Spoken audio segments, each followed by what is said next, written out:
Members, I'm going to start the meeting. I just want to welcome you all back from recess, and as you can see with the papers today, we've quite a lot of items on our agenda. So, would appreciate it from the outset if you keep your comments as brief as possible, so we can get through the agenda this evening.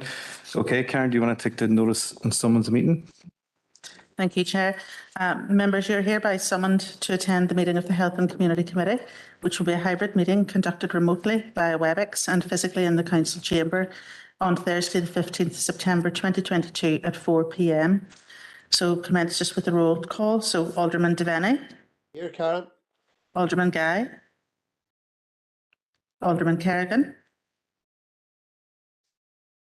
Councillor Boyd. Councillor Doyle. Councillor Edwards. Councillor Farrell. Here. Councillor Ferguson. Here, Karen. Councillor Fleming. Sure, Karen. Councillor Harkin. Councillor Jackson. Sure. Councillor McGinley. Councillor Harkin's here. And I think that was Councillor Harkin just confirming your attendance. Councillor Sonoya Bauer. Yeah, Karen. And Councillor Tierney. Here, Karen. And can I just double check briefly, Alderman Guy? Alderman Kerrigan? And Councillor Doyle? Thank you, members. Okay, members, I'm going to move to item 3, which is a broadcasting statement. I would like to remind everyone present at this meeting in the Guildhall or in attendance remotely that this meeting will be broadcast live to the internet and will be capable of repeated viewing. This broadcast may be terminated or suspended in accordance with our protocol. Due to your attendance at this meeting, you are consenting to being filmed and to use and storage of those images for broadcasting or training purposes, and for the purpose of keeping historical records and making those records available to the public. Members and approved speakers are reminded to only have their mics and cameras on while speaking at the meeting and use the chat facility to highlight a request to speak. A copy of the Council privacy notice may be found on the Council website at derryandstrabane.com. Okay, members, moving to item 4, declaration of members' interests. As always, if you have any interests you want to declare now, please put them into the chat box, or you can raise them as the item arises during the meeting. Yep, see Morris Devaney there.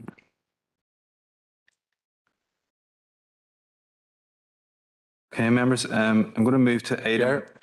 Yep, go ahead. Just a declaration of interest, but I'm sure probably more than myself. Item 9, neighbourhood renewal. I sit in the Outer North Neighbourhood Renewal Board. Just for. Councillor Boyle, yeah. Also, item 9, neighbourhood renewal member in Strabane, and also item 15, the club maintenance grant programme member of Sigerson's GA.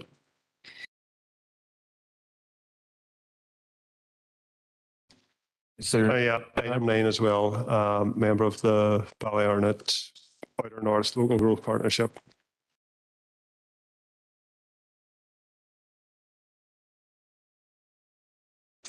Okay, thank you, members. Moving to item 5, which is the deputation. We have in attendance Marie Brown from Foyle Family Justice Centre. We'll just get your presentation up on screen here, Marie, but you're very welcome to Council this afternoon. Thank you. Okay, Marie, yep, that should be your presentation up. We have someone here. If you need to move the slides, just you can let them know here. Marie, we have, I think, 15 minutes for the presentation, and then we'll do some questions and answers afterwards. But if you want to start your presentation, Marie, thank you. Okay then, good afternoon everybody. And thank you for the opportunity to let people know about the Family Justice Centre that opened on Friday, the 2nd of September here in the city. It is the first and the only Family Justice Centre in the UK or Ireland, so we're very proud that we were able to bring it to the city and be the first to do so. And we know that there's a lot of interest now in developing such centres across the region. The Foyle Family Justice Centre is where agencies come together and families come first. The domestic and sexual violence and abuse, that's the next slide, is really about the prevalence of domestic abuse. And you know, the prevalence of domestic abuse regionally and in the city as well. These are the reported incidents, but as we know that, you know, 4 out of all 10 worst abuse are only reported to the PSNI, that there's a lot that come through our doors and other doors that aren't reported. We know also that it used to be that they were once in every 17 minutes that an abuse happened. That has now reduced down to 16. So once in every 16 minutes abuse happens. We know that there's 27 times as a minimum of victims have to tell their story to a range of agencies in order to get to access support. And we know as well that 1 in 4 women will experience domestic or sexual abuse in their lifetime. And then we have the breakdown of the demographic breakdown of 84% of victims from 15 to 59, 69% female, 3 in 5 abused in their current spouse, partner, partner ex, spouse, partner, and perpetrators, 86% are male. So that's just a breakdown, and those figures are continuing to rise year on year, which is why Women's Aid looked at coming up with a different solution for the problem, because year on year it was just extending, and we had to look at the barriers and blocks for victims coming forward. The next slide is just an outline of the services that we currently provide. And as we waited, it took me nearly 15 years to get this project on the ground here, from when I actually visited it to when we've actually got it on the ground, which is too long really, but at least we're here and we're the only ones that are here. But the services we divided into support, prevention and justice.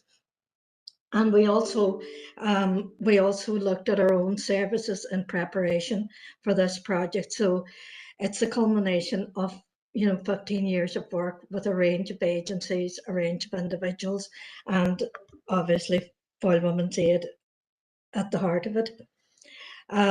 We also looked at 2 areas that we were raising as an issue. On the next slide, it was the need for housing, the immediate demand for and shortage of suitable housing across the region, and the need for multidisciplinary approach to service provision for victims of domestic abuse. And this was coming up day and daily as we worked with, you know, many victims, not only in the town, but across the region as well. It was just becoming, the barriers were so great that getting out of abuse was nearly impossible for some families. And obviously, the bigger the disadvantage, the bigger the barrier. And also, if we look at ethnic minorities and other individuals that maybe perhaps are already experiencing barriers because of the nature of who they are. Housing had been always a problem, but it was becoming worse. And we know that victims were staying in relationships because they had nowhere to go, and that has in fact increased and become a major problem, which is why we were a bit disappointed when there was no housing attached to we were more than but disappointed. I was furious that we didn't have a housing element attached to the domestic abuse bill, so that we could make sure that anybody that suffered domestic violence was guaranteed a place of safety. It can be done because we did it throughout COVID, so why can't we do it again? So that's an issue that we will continue to campaign for, because if we're telling people that they need to leave or get out or get to a safe place and we don't have the safe places, well, then that's an issue. If we go to the next slide, we tracked 2 women out of services, and that is the journey out. And quite often I do training across various agencies, and I'm always asked, and I'm talking about women because we're a women's organisation. The Family Justice Centre will deal with all victims, but I'm constantly asked, why don't they just leave? Well, if you look at this diagram, that that is why they don't leave. It's because the leaving is very convoluted. They may have to go back to these agencies twice and 3 times. They may see different people. They may, they may be on foot. They may not have transport. They may have children with them. And if you can imagine all of the barriers, if they're not from this area of the world, they may have language problems. And they're repeatedly telling their story, which is actually traumatizing victims. And then we wonder why they pull out of processes, why they don't go forward. And to my mind, their rights are being violated because we're not making it in any way easy for them to get the rights that they should have, and that's the right to safety. So that is just, that is where we looked and did our own investigations and looked at, this is the problem that we have with, people trying to get out and get to safety. So if we go to the next slide. When we started to look at this, and I started to get the Family Justice Centre put into regional documents and the regional strategy and things like that, we knew it was going to take a time for us to get any traction on getting something moved or forwarded. So we started to develop services so that when we put the frontline services in Bishop Street as they currently are, we would have backup services so that we wouldn't have people standing there with nothing to offer victims. And so we started developing on Ashley Wood. And so we moved from hospital provision to independent units.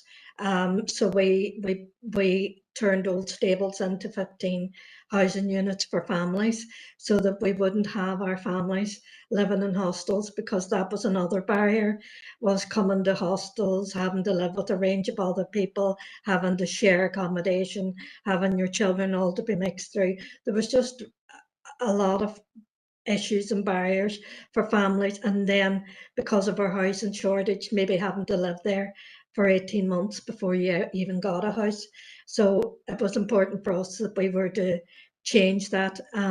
So we built 15 housing units. We turned the house, Ashley Wood there that you will see, into a resource centre. We put cabins on site for those who had lost their children because of domestic violence, because they've gone into care, and we looked at the quality of visits they had with their children, and how were they ever going to work those children back if they didn't have a place that they could sit and have a quality visitation thing. So we created the wooden pads so that we could increase in access to those who lost their children, and try and support those families back together again.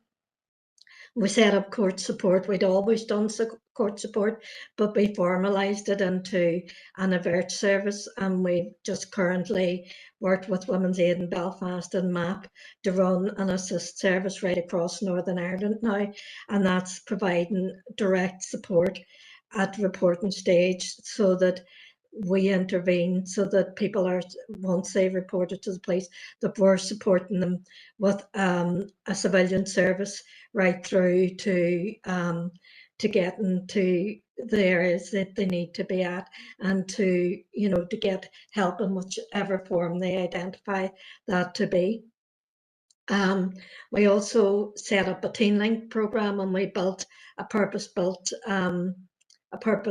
provision out at Ashleywood for teenagers, because that was a big area, in particular boys coming through domestic violence, witnessing it, and having lots of issues and anger about what they'd witnessed, and not really having anywhere to really get support with that. So we now have a very successful Teen Link project. We have a pod that was built in Ashleywood, that actually the teenagers had they had a lot of input to it. They chose the building, they chose the room, they chose the decor, they chose the app. They were very much a part of the whole development of that.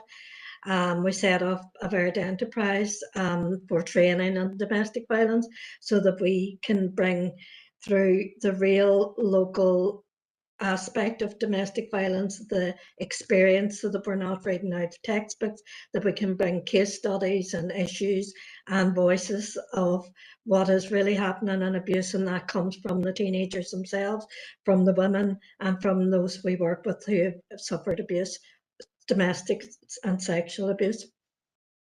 We set up a Dress for Success program, and that is an employment program, and it's about, we work with Marks and Spencers, we Allstate, and a range of other agencies.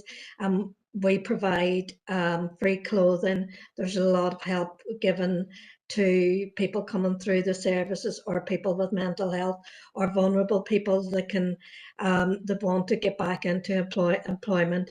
They come through the service, and they're given a range of supports, employment supports. They're given free sit-in, free support in the boutique.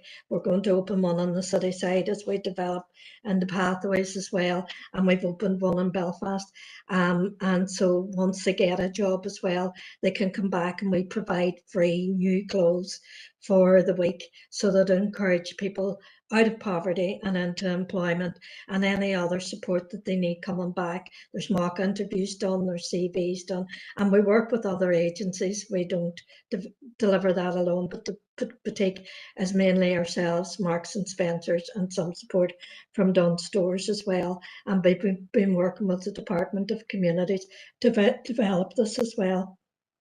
And we work with everybody in terms of, you know, young people as well. And we work with the schools who maybe, you know, I sort of earmark some vulnerable people that could do with the support and help to move forward. The 24-hour support services that have always been there from Women's Aid, but they've expanded as well. We have eight city-side apartments, and on the new Justice Centre we have a further 9.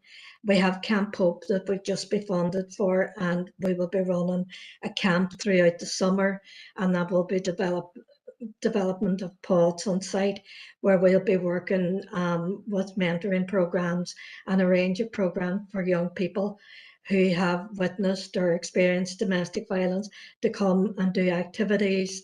We do very intense work mentoring, and we'll be doing peer mentoring, and part of the project will also be to help them move on and to do a peer leadership program. So what we would like to see is that eventually some of the young people coming through the service would end up being the people that would run the Camp Hope service. We've again looked at other places, and this model has worked greatly for young people, and it helps them determine the services and determine the supports. We do drawing and talking therapies, and we do a range of other therapies, and the young people have all made videos and done a range of things as well, you know, as part of the programme. It's been running for 6 years successfully. Camp Hope will just add another dimension onto it, and it will be accessible for all children across Derry, Limavady and Strabane. We currently bus the children in. We pick them up and bring them back, and we give them their tea as well, because particularly in the past couple of years, we've been noticing hardship in terms of, you know, hardship in terms of food, and you know, kids coming hungry, and that's before we step into the problems that we're going to face now as we go forward again. And you know, costings, we've been handing out fuel vouchers for at Christmas for a long time and doing it earlier and earlier, and this year we're going to have to start earlier again. So that's also trying to look at poverty. We grow food, and we have like and vegetable pod outside and different things too, where we try and do cooking projects and a range of other things to support and help families on site as well. If we go to the next slide. As I said, we began in the early 2000s with the opening of the San Francisco Family Justice Center, the one-stop help center for victims of domestic abuse, sexual abuse, elder abuse, and other vulnerable people. The whole idea is to reduce the number of places victims must visit to obtain all the help and services they need, and put an end to violence, reduce the number and times that they must tell their story, and all of the work we do around trauma now, it just, you know, it just reinforces our position, foster collaboration and common approach to the different agencies. And again, I mean, it's about us having a common approach and a common ethos of how we treat victims, how we talk to them, how we, you know, give them respect, and how the agency should be working around them as opposed to victims running after agencies. You know, that is an approach and a culture we want to change, and increase access to services and support for victims and for their children. And as I said, the centre will be for all victims, male and female, and young people, and whoever walks in the door. Can we just go to the next slide? We have been working with the European Alliance for a long time, and they have been developing family justice centres across Europe, because again, it has taken off, and we have really good partnerships with the Europeans, and I sit on the European board. We've also brought Danish people back here to look at some of the work that we've developed in Foyle Women's Aid, like the children's work and the children's project, and we share information and share support across the European agencies. And I've currently been working with some group in Dublin looking at our models, and we've been looking across border as well. If we move on, this will be the first Family Justice Centre and Training Academy site in Ireland. It's located in Bishop Street, close to the courthouse. Well, the building is there now, it's open. So finally, you know, people can see what I'm talking about, as opposed to sort of being a dream. It will provide specialist service for victims of domestic abuse and sexual violence, elder abuse, and other vulnerable people. It's a centralised service provision of 20 plus, you know, public and charitable agencies and organisations under one roof, providing trauma-informed survivor centre services. It eliminates the need for victims and survivors to recount their trauma to a large number of organisations. If we can move forward. The outcomes of all family justice centres are the same. It will be to reduce homicides and murders. And if I can just tell you that since 2020, we've had 14 homicides in Northern Ireland. And it's very, very worrying, you know, and then we've had that's domestic violence homicides. That's not including the 2 homicides we've had of women, you know, that were murdered separately. Increased victim safety, increased reporting of domestic violence, decreased domestic abuse in communities, reduced dropout rate within the criminal justice system, reduced reoffending, and improved partner relationship and understanding. If we move on to the next slide. That's just some pictures of the Family Justice Centre that has currently opened a store in Bishop Street. If we can go on to the next slide. There is the client flow within the Family Justice. It will be a welcome and a check-in. It will be hospitality. It will be snacks, food, refreshments, you know, to facilitate, and we familiarisation with the facilities and provision of childcare. We're currently raising money to convert the downstairs pathways into a creche so that the children could be taken to a separate site, and that families don't have to worry about their children, they'll be looked after. We have a cafe on site, and that's what the refreshments and things are about. We will have a social economy cafe opening in Bishop Street, and all of the money will go back into services. It'll be back into when families come in to us, quite often they haven't eaten for days because there's been abuse and because of the sort of crisis situation the family have been in, so that we'll be able to offer some food and get the basic necessities dealt with so that we can then start working with the family. We'll have intake assessment, and we have navigators, and the navigators are the social workers that are employed by Women's Aid, have all been trained. We have trained them up to be specialist intake navigators, and they've been trained by Chan Hellman, who's from the Kentucky Centre of Hope, and it's on the navigation of hope as well.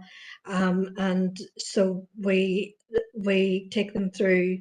The navigator understands the reason for the visit and collects snapshot of needs, confidentiality agreements, consent to share information. So very much the person coming in does have the autonomy to share with whatever agencies, or to decline to share with whatever agencies they don't want their information shared. There will be risk assessment, safety planning, and developing a support plan. Provision of services, agency staff meet with the client in the family rooms. And all the family rooms have been done up. We had Karen Tresman come in, and we raised money to bring her in, and she trained us on the physical aspects of the building, how a trauma-informed building should look, everything down to the seating, down to the grading, and all staff and all other agencies will eventually be trained in that. Women's Aid have all of the services, and we've other training that we will provide later on. Provision of services, agency staff meet with the client in the family room. Then there's a follow-up planning, and then there's an exit interview. There's verifying service where provided, arrange follow-up services, client satisfaction survey, provide contact details, and gain feedback. And then there's follow-up case management. And that is sort of stopping the things that we hear about they've got so far, and then people go off, or they go off shift, or nobody comes back to them, and they don't know where their case is sitting. So it's to take away all of that, all of those concerns. If we go to the next slide, the Foyle Family Justice Centre, that's our vision, is to save lives. Our values, they were, you know, they're very much values that are, I like to think, in most organisations, but they've been set up with the interagency group that we've currently been working with. Then if we go to the next slide, we have the activities and the services that will be on site, and some of them are being developed. Like we're looking at free legal advice. We're working with some partners now to hope to get that in. We're specialising in forced marriage. Again, we are not two communities. In Northern Ireland, we're a range of communities, and there are other issues like female genital mutilation, training on that for across the different agencies, and to be aware of the different problems that are localised, but other problems coming in. We'll work with the social supermarket. We're currently doing Women's Aid, but it's making sure that there's access to food banks, because unfortunately, we would say now that about 8/10 of our clients are coming through needing food banks as well, and they are not the unemployed people, they are working people using food banks as well. So we'll be using the range of agencies that provide the range of services that will be on site, and then the 9 housing units that are on site that have been developed at the minute for city side, just to answer. If we go to the next slide, those are agreed on-site partners, and we have further partners that are agreeing on site as we start working with them now, and we'll be sort of doing a gradual on-site, activity, bringing each partner on. And we have the likes of DHSS are not on site, but they will come on site when and if we need training. But there will be people trained up on site to help with the benefits. So the benefits or anything that's needed like that will be sorted at a terminal on site, and they're going to work in partnership with us to do that. And they're going to be training staff as well on benefits, so that nobody goes away without their needs being met, and that everything is provided. Off-site partners, if we go to the next slide, and those are people who we will continue working with. We've got ranges of research with the universities. We have, and I think MAP are going to be an on-site partner now as we've developed this. There have been changes, but we're looking at there's agencies that will come in and out as required, but we will meet with them and update them, or members of those organisations, on a 6-monthly basis of stats and things like that going through. We're working with the Rowan to maybe perhaps bring that work closer together. We've done a wee bit of work. It was the Dress for Success. We raised money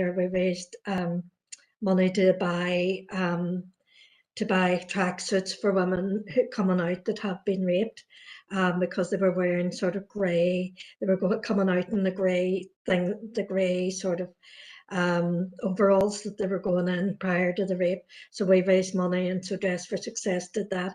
And we want to work with the Rowan to sort of look at some of the sexual health agendas that we can be improving as well, citizens' advice and others too. And as we go forward now, it's just a matter of us starting to occupy the building. I'm off in 2 weeks leave, but when I go back, then we'll just be finishing off the furnishings, getting the flats all occupied, and starting to move the partners in, and starting then to run the services here. We're evaluating hope. We're going to be evaluating hope through the project. So we're going to be measuring the hope, in terms of how we raise hope in clients, and how we, if we're not raising hope, then we have to look at what we're doing and look at changing what we're doing, because if we're not raising hope, there is failure. So we've been studying and working with that, and we've got that agenda going. Chan Hellman has been working with the judges here currently about looking at some of that training for them and others. He spoke at the opening last week as well, so we've had lots of really good feedback. We've got other research going on, coercive control. Also the strangulation was actually brought back by Judge Michael Holm, myself and Karen O'Leary from San Diego, and we raised the whole issue of strangulation, and that was put in, the legislation. was as a result of work we did here in Foyle to bring that forward. And, you know, strangulation, they're the I suppose the homicides that are the people who are being strangled are the more likely ones to be murdered as well. For the Camp Pope project, we're working alongside a range of other agencies, education, youth justice, and a range of other agencies. So to come together to all facilitate and make sure that that project goes as wide as we can possibly make it, so that we can really start to look at what we're doing in domestic violence, break the cycles going forward, so that young people aren't going into domestic violence and they're not going in to stop them ending up in sort of probation services or other services, which can be an outcome if there's no interventions there. So that's basically the work of the Family Justice Centre that I'm happy to say we have opened, and we'll be working at now for the next years. So if you want to go to the next slide, if there's any questions. Thank you very much for that. I don't see any other members indicating just yet, but I want to personally thank you for your presentation. And to be fair, you've outlined a lot of great stuff you're doing there, a lot of initiatives. It was probably hard to get it into one presentation, Marie, but I found that. Apologies, I've just realised I've gone over it. No problem at all. I first want to congratulate you on opening your new centre in Derry, I think a few weeks ago. I want to congratulate you on that. And from your presentation and your comments there, I also want to thank you for the work you're doing supporting victims of domestic abuse around the area. And personally, I've read some articles about domestic violence recently, and just to learn how difficult it is for victims to leave and get away from partners who with domestic abuse. So especially in control and coercive behaviour, as you mentioned. Marie, I have an initial question. I'm just wondering, in terms of provision that you have in Derry, is it Derry you cater for? Do you cater for the wider area, the wider council area, or would you cater for the whole of the north? And just secondly, in terms of referral, because personally I've had people come to me and I refer them on to the Housing Executive to get them housed. Sometimes it does be difficult at times for those people. So I'm just wondering, how would, for example, a counsellor refer on to your services, Marie? Thank you. We have the numbers. It will be ringing the numbers, and it will be the central number, and they can come through that, and we will be taking referrals from the next week or so onwards. We will provide out the numbers. We're currently taking anybody that's coming through now, and we are covering Derry, Limavady and Strabane, but we will not turn away anybody that comes either. There may, for us, we've always, we've had sometimes women who've come from other jurisdictions for a range of reasons. Sometimes it's confidentiality, sometimes it's because of risk. So we do not turn anybody away, and any age group as well. So it can be a young person or it can be an adult. We will take any referral that comes our way. Marie, thanks so much. I have some indicated speakers, councillors here. I'm just going to bring them in one by one. The first is Alderman Devaney. Thank you, Chair, for allowing me in, and just can I welcome Marie and thank her very much for the presentation.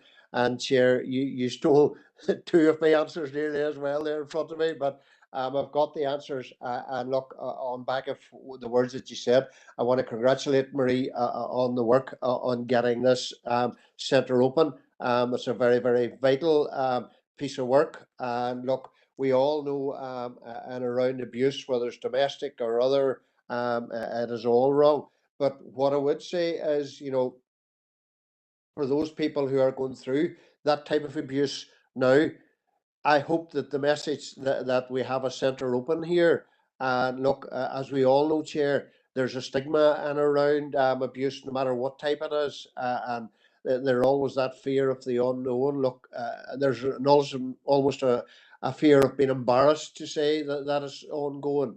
But at least this gives some hope here to those people who are suffering in silence and afraid to step out and say what's going on. Anne Marie, I think, look, it's too early yet to ask you for figures and how the process is going. I believe you need to be up and running a year or so to look how you transform those people when they come in very difficult times. And you're quite right.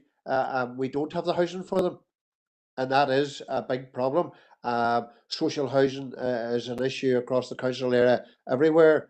We have thousands upon thousands on lists, and I do understand the need that you're asking for those people going through this difficulty. The suitable housing is right, and as I say, when there's children there, but it's good to hear. Look, that your 24-hour support. I think that's vitally important there because look, people might take a notion any time of the night, and I think that that helpline number or whatever is out there needs to be out there, that people are aware that there is a number that they can ring 24 hours a day and access that help. And you are quite right. In many situations, people who have suffered violence or domestic violence or whatever it may be, they're referred to hostels. Hostels are not the right environment sometimes, especially when you have young children, and we all know the environment within the hospitals. There's a whole range and raft of different issues.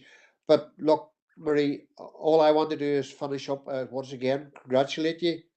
You're the first, and I hope there are many other people who will, look at the model here that you have started and try and build that model in other areas. And it's good to hear the chair that asked the question, is it a broader council can consult with you, but it's good to hear that council area, and it's good to hear that the door is open. But congratulations, Marie, and wish you all the best in your endeavours. You will be delivering a very, very good service for those people very, very much in need. Thanks, Marie, and thank you, Chair. Thank you. Okay, thank you. The next syndicate speaker is Councillor Ferguson. Thank you, Chair, and thank you, Mary, for your presentation. I briefly got to meet with you in the opening the launch on the day. I must say the work that you've done in the City and District is just amazing. I know you've been a huge big advocate for domestic violence amongst other things, and your presentation has covered a lot. I think the fact that you have worked with Dress for Success for the tracksuits is something that other people who hadn't had that lived experience would have thought about. Someone who's gone through such an awful sexual assault and then have to be, leave that premises in a grey suit can be quite diminishing. I think the fact that she's tackling things like sex trafficking and, forced marriage, it just shows you the scope that there's always something else to be tackling when it comes to domestic violence. I don't really have any huge questions. I just wanted to ask you, because I come from a rural constituency, and whenever I joined council, I found an influx of women coming to me, and Foy's Women AIDS has helped multiple times. But what I find here is it's silent. It's not spoken about as much in the rural communities. People don't want to come forward as much because they're afraid that their neighbours will know, or if they're seen accessing a service, and everybody will know. And I'm just wondering, how do we tackle that? How do we try and, because I know it's been talked about more, and there's amazing services. But I'm seeing police reports where 10 incidents of domestic violence in a village over a 3-month period, and we all know that that's 10 reported, so there's multiple ones that have gone unreported. How do we kind of bridge that gap into the rural communities? The other one was, you touched on housing, and I've spoken with one of the other councillors here about this.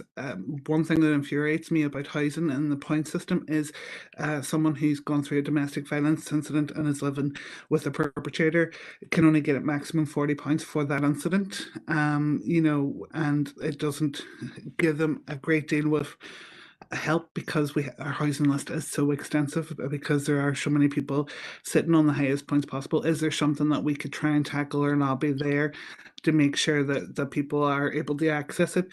But again, thank you so much for you and your team, and everybody. I hope to see many of the foil justice centres opened up across the board, especially here in the City and District, but across Northern Ireland, because it's a much needed service and you provide an amazing service, and it's wraparound support, and to now know that, you know, a victim will go in and not have to tell their story 27 times, you know, and re-traumatize themselves. It's going to make a huge difference to so many people. So thank you. Thank you, Rachel. And just to answer your question there, we are working very hard. We actually work in the Strabane and rural areas, and in fact, there's more reporting to us in the rural areas. We do go out to houses as well. Our support staff go out to houses. So they're quietly saying someday the issue is housing in Strabane for women that need to come out. And we're not advocating all women leave their homes as well, because if they use the court system, they can stay in their homes and whoever's perpetrating the violence can move, which would leave us with less pressure on housing. But first and foremost, there has to be maybe emergency housing. So I have been campaigning for years for emergency housing in Strabane, and we put forward a proposal for some independent units in Strabane, and some satellite services for Strabane, and, you know, for the Limavady Dungiven area, because it is harder in rural areas.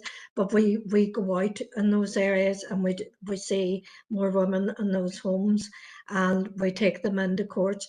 But it would be much easier. Myself and Noel McNulty from the Housing Executive in Strabane did some research about 8 years ago, and rural women weren't actually leaving, which is why you have your repeat domestic violence, because they wouldn't come to Derry, and I don't blame them for that.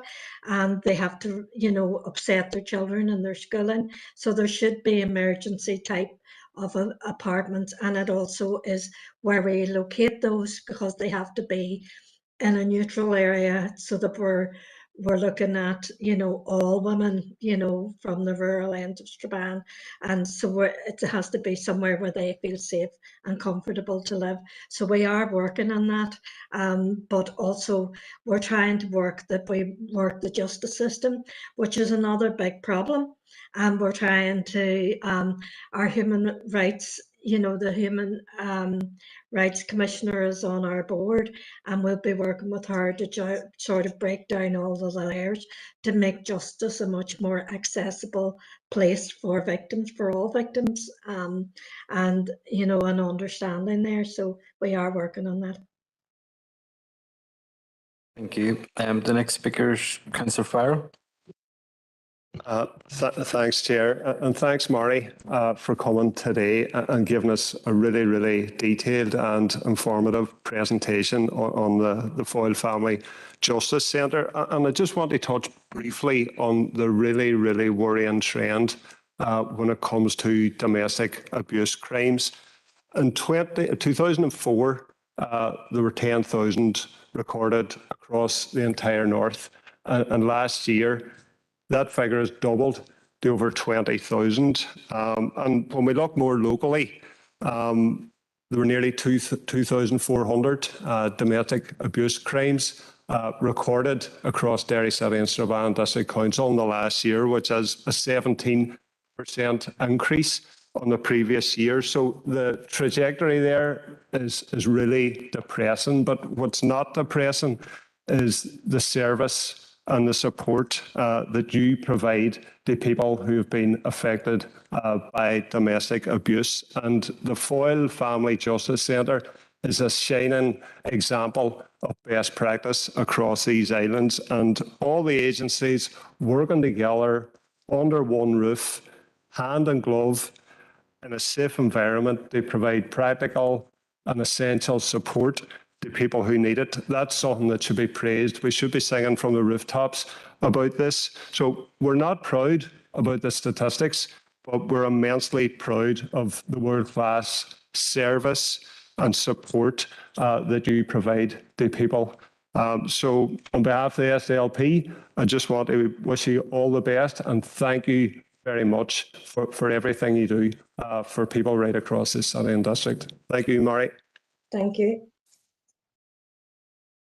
Okay, and the next indicated speaker is Councillor Boyle. Thank you, Chair, and thank you to Mary for her very detailed presentation.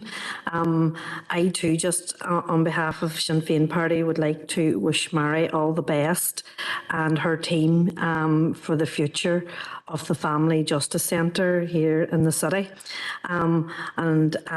To just pay tribute personally to Mary.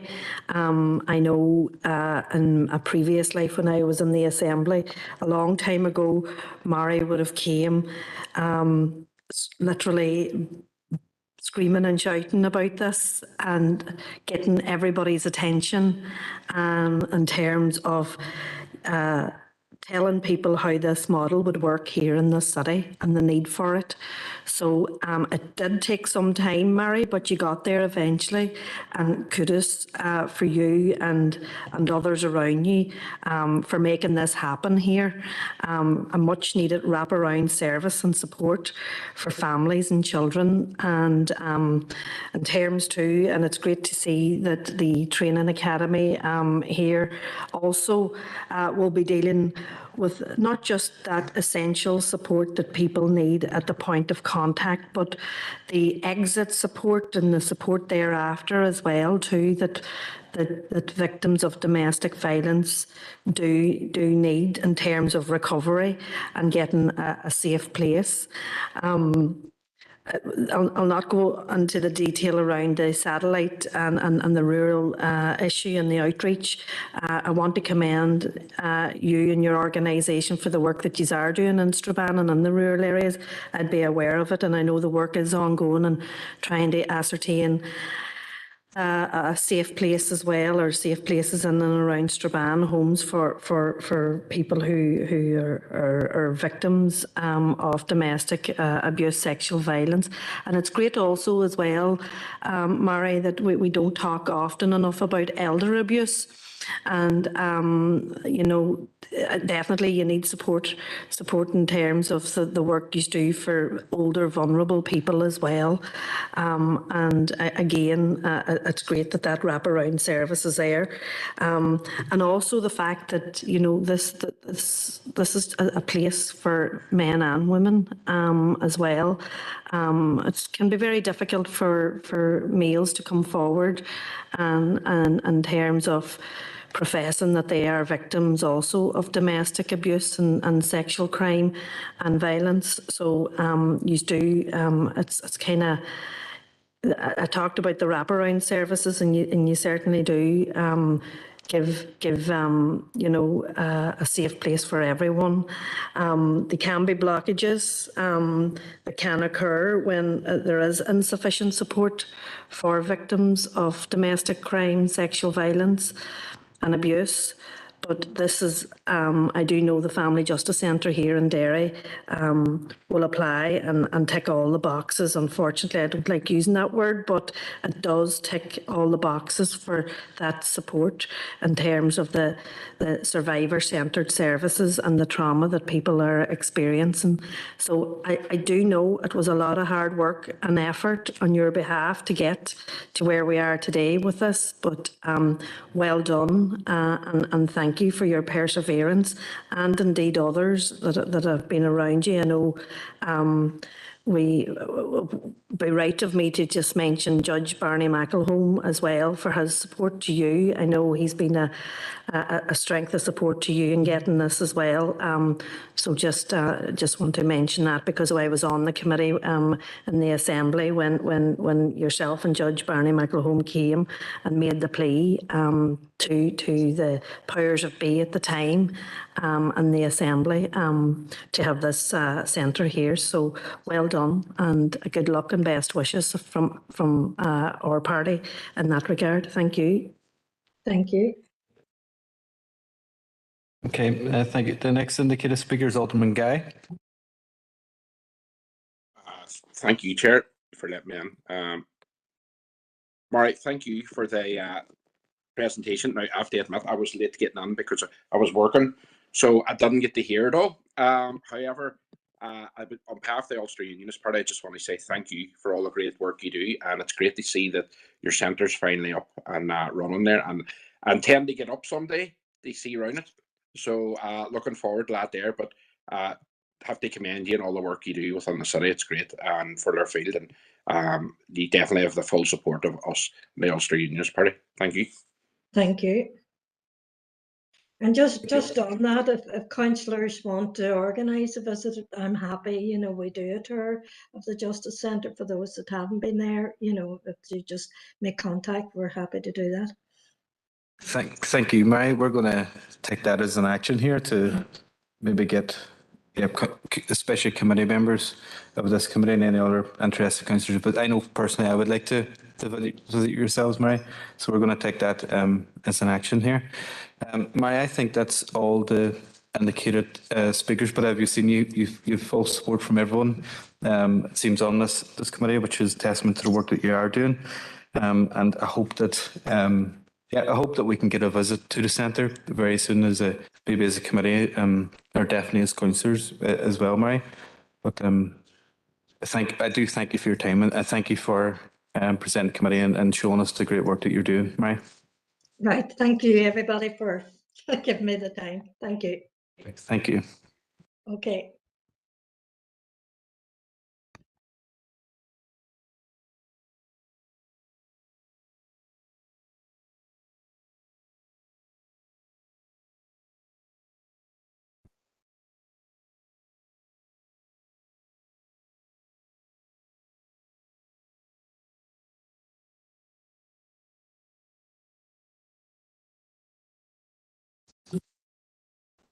Okay, members, I'm going to move on to item 6, which is chairperson's business. I'm going to raise a few items myself, and I know that some of committee members have also contacted me in recent days.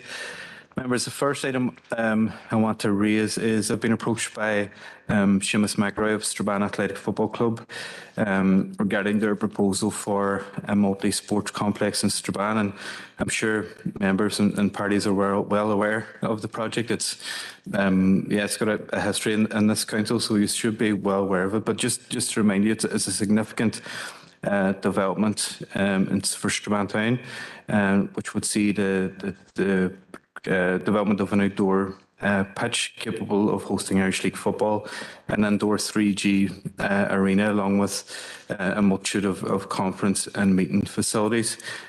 This project, members, is currently at the stage of seeking and applying for funding, and I think that council should do all it can to assist with that. So, members, I would like to propose that council provides Strabane Athletic Football Club with a letter of support for the proposal as they apply for external funding. I'd also like to propose that council do engage with Strabane Athletic Football Club in terms of providing some advice and guidance around funding opportunities. If you are happy to accept that, members. I would second those two proposals, Chair. Alderman Devaney. Thank you. Thank you, Alderman Devaney. Councillor McKeela-Boyd. Yeah, no, Alderman Devaney got on there before me. Happy to support the proposal going forward. Thank you, Chair. Thank you. Next, I have Councillor Raymond Barr. Thank you, Chair. Not a member of this committee, but I would just like to reiterate what you just said yourself. Strabane Athletic Football Club has evolved over the last 10 years into a club which has taken not only football provision in Strabane to a new level, but also providing a vital community benefit to the town. They have teams from every age level right up to senior. They have female football teams, netball teams. It's a joy to walk past Melbourne Park any night of the week and witness youngsters of all ages participating in healthy exercise. Any opportunity to help the club evolve and progress even more should be grasped and exploited. So thank you for proposing this tonight. Thank you, Councillor Barr. Councillor Jackson, and I do apologise, you did indicate at the very start of the meeting, I do apologise. Is this in relation to this item or is it something else, Councillor Jackson? Yes, it's in relation to this item. I suppose earlier on in the meeting, I wanted to declare an interest in item 15 as a member of Dara Trasna. But in relation to this item, I know Councillor Boyle has indicated our party's support to the proposal. But I just wanted to extend on that because as a member of the planning committee, we've the merits of the application from Strabane Athletic were well rehearsed, and I suppose and that formed the basis of the decision that the council had taken on this particular application. But on a wider point, there's various other applications that have been called in or are sitting with the department, and some of the applications, there was an application that was called on by the then minister, Nicola Mallon, around an application for a ladle on the Crescent Link, which was going to create a large amount of jobs, create services within the waterside. There's an application from this council to extend the Northwest Greenway, which again is still sitting with the department, and there's various applications for social housing that are sitting with the department, and we've just heard a presentation outlining some of the challenges that the lack of social housing are providing to victims of domestic abuse, but the lack of social housing provision right across our district is a crisis, and it's a crisis that's growing. And it's untenable, the fact that there's the department have called on decisions taken by this our council, and they're just sitting on them. It's undermining the transfer of the planning function. So, Chair, if with your indulgence, I would like to expand on your proposal and ask that this council send a delegation to Angus Kerr, the Chief Planner within the Department of Infrastructure, to express our frustration around the activities and the actions taken by the department, and I suppose the length of time that the department are deliberating on applications that could have a huge impact within our council area. Thank you, Chair. Apologies, Councillor. I'm going to come back to you with some technical issues here. Just give me 2 minutes, Councillor Jackson.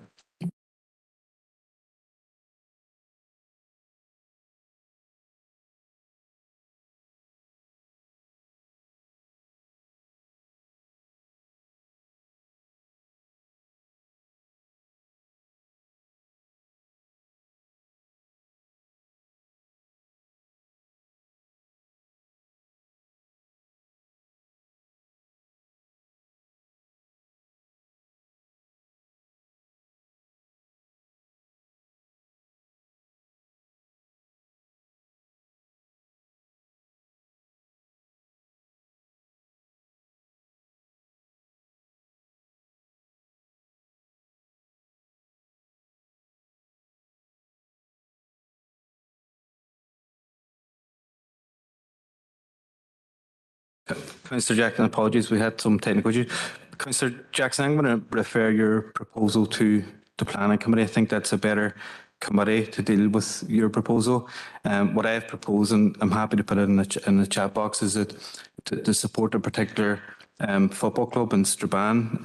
They've approached myself, they've approached the Chief Executive, and the chief executive is happy to take on the requests of the club in terms of providing a letter of support for them going for funding, and to provide that some council officers provide some assistance as they seek funding. I don't see the connection of your proposal, unfortunately, Councillor Jackson. So I do think it sits better within the planning committee. So I'm not going to accept that, Councillor Jackson. I accept your ruling on this, but I think that the connection is very clear. If the department are sitting on a decision, or to on this particular application, and I just I will accept your ruling.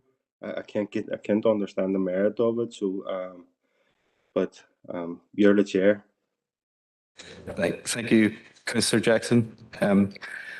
Members, just on my proposal, if anyone wants, or if everyone's happy to support it, we'll take that as passed. If anyone wants to go against it, please let me know.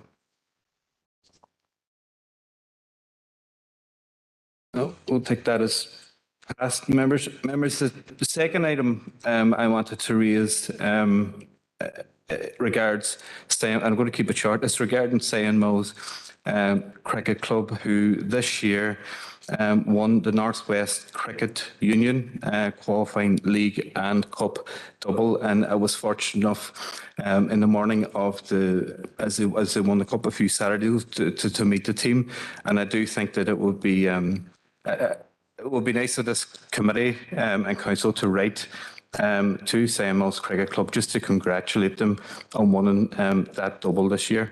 So members who are happy enough that we do write the clubs. Yep.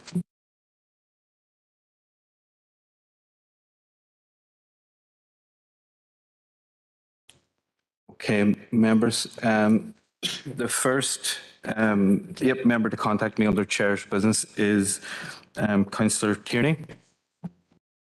Chair, thank you. And I want to raise two issues. The first one being a week ago today, one of our colleagues was attacked in the city centre.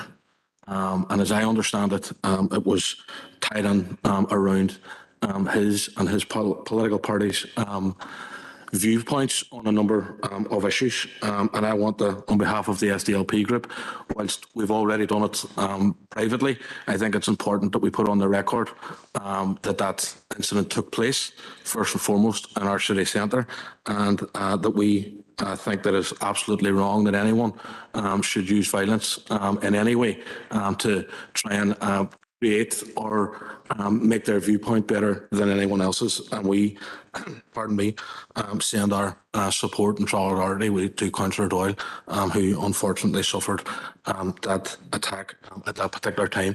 Chair, the second item that I want to raise is more, I suppose, of a procedural issue within Council.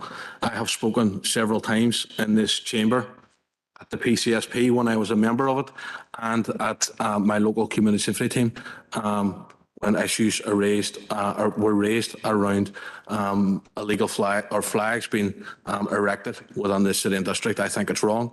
I think they're there to mark out territory. I think they're intimidating. I think they're there to mock people, and I think that this council should do all we can to stop flags being flown in this council area at all times. And I know and I understand the difficult sensitivities around that.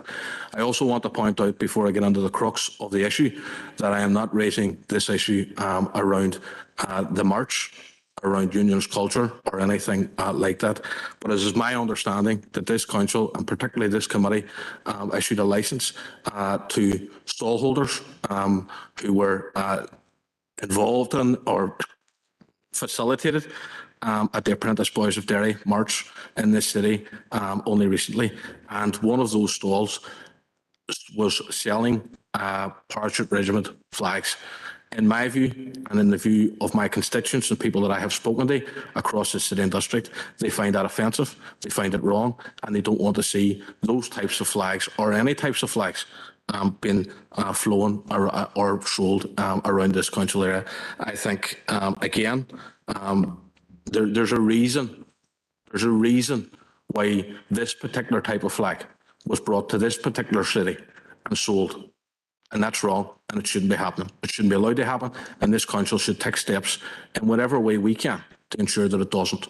So I want to ask officers, is there any way through the licensing process that this stallholder had to go through that we can prevent offensive material being sold on the streets of this city because it was sold as an offensive material, in my view and in the view of my constituents, and I don't want to see it happen again.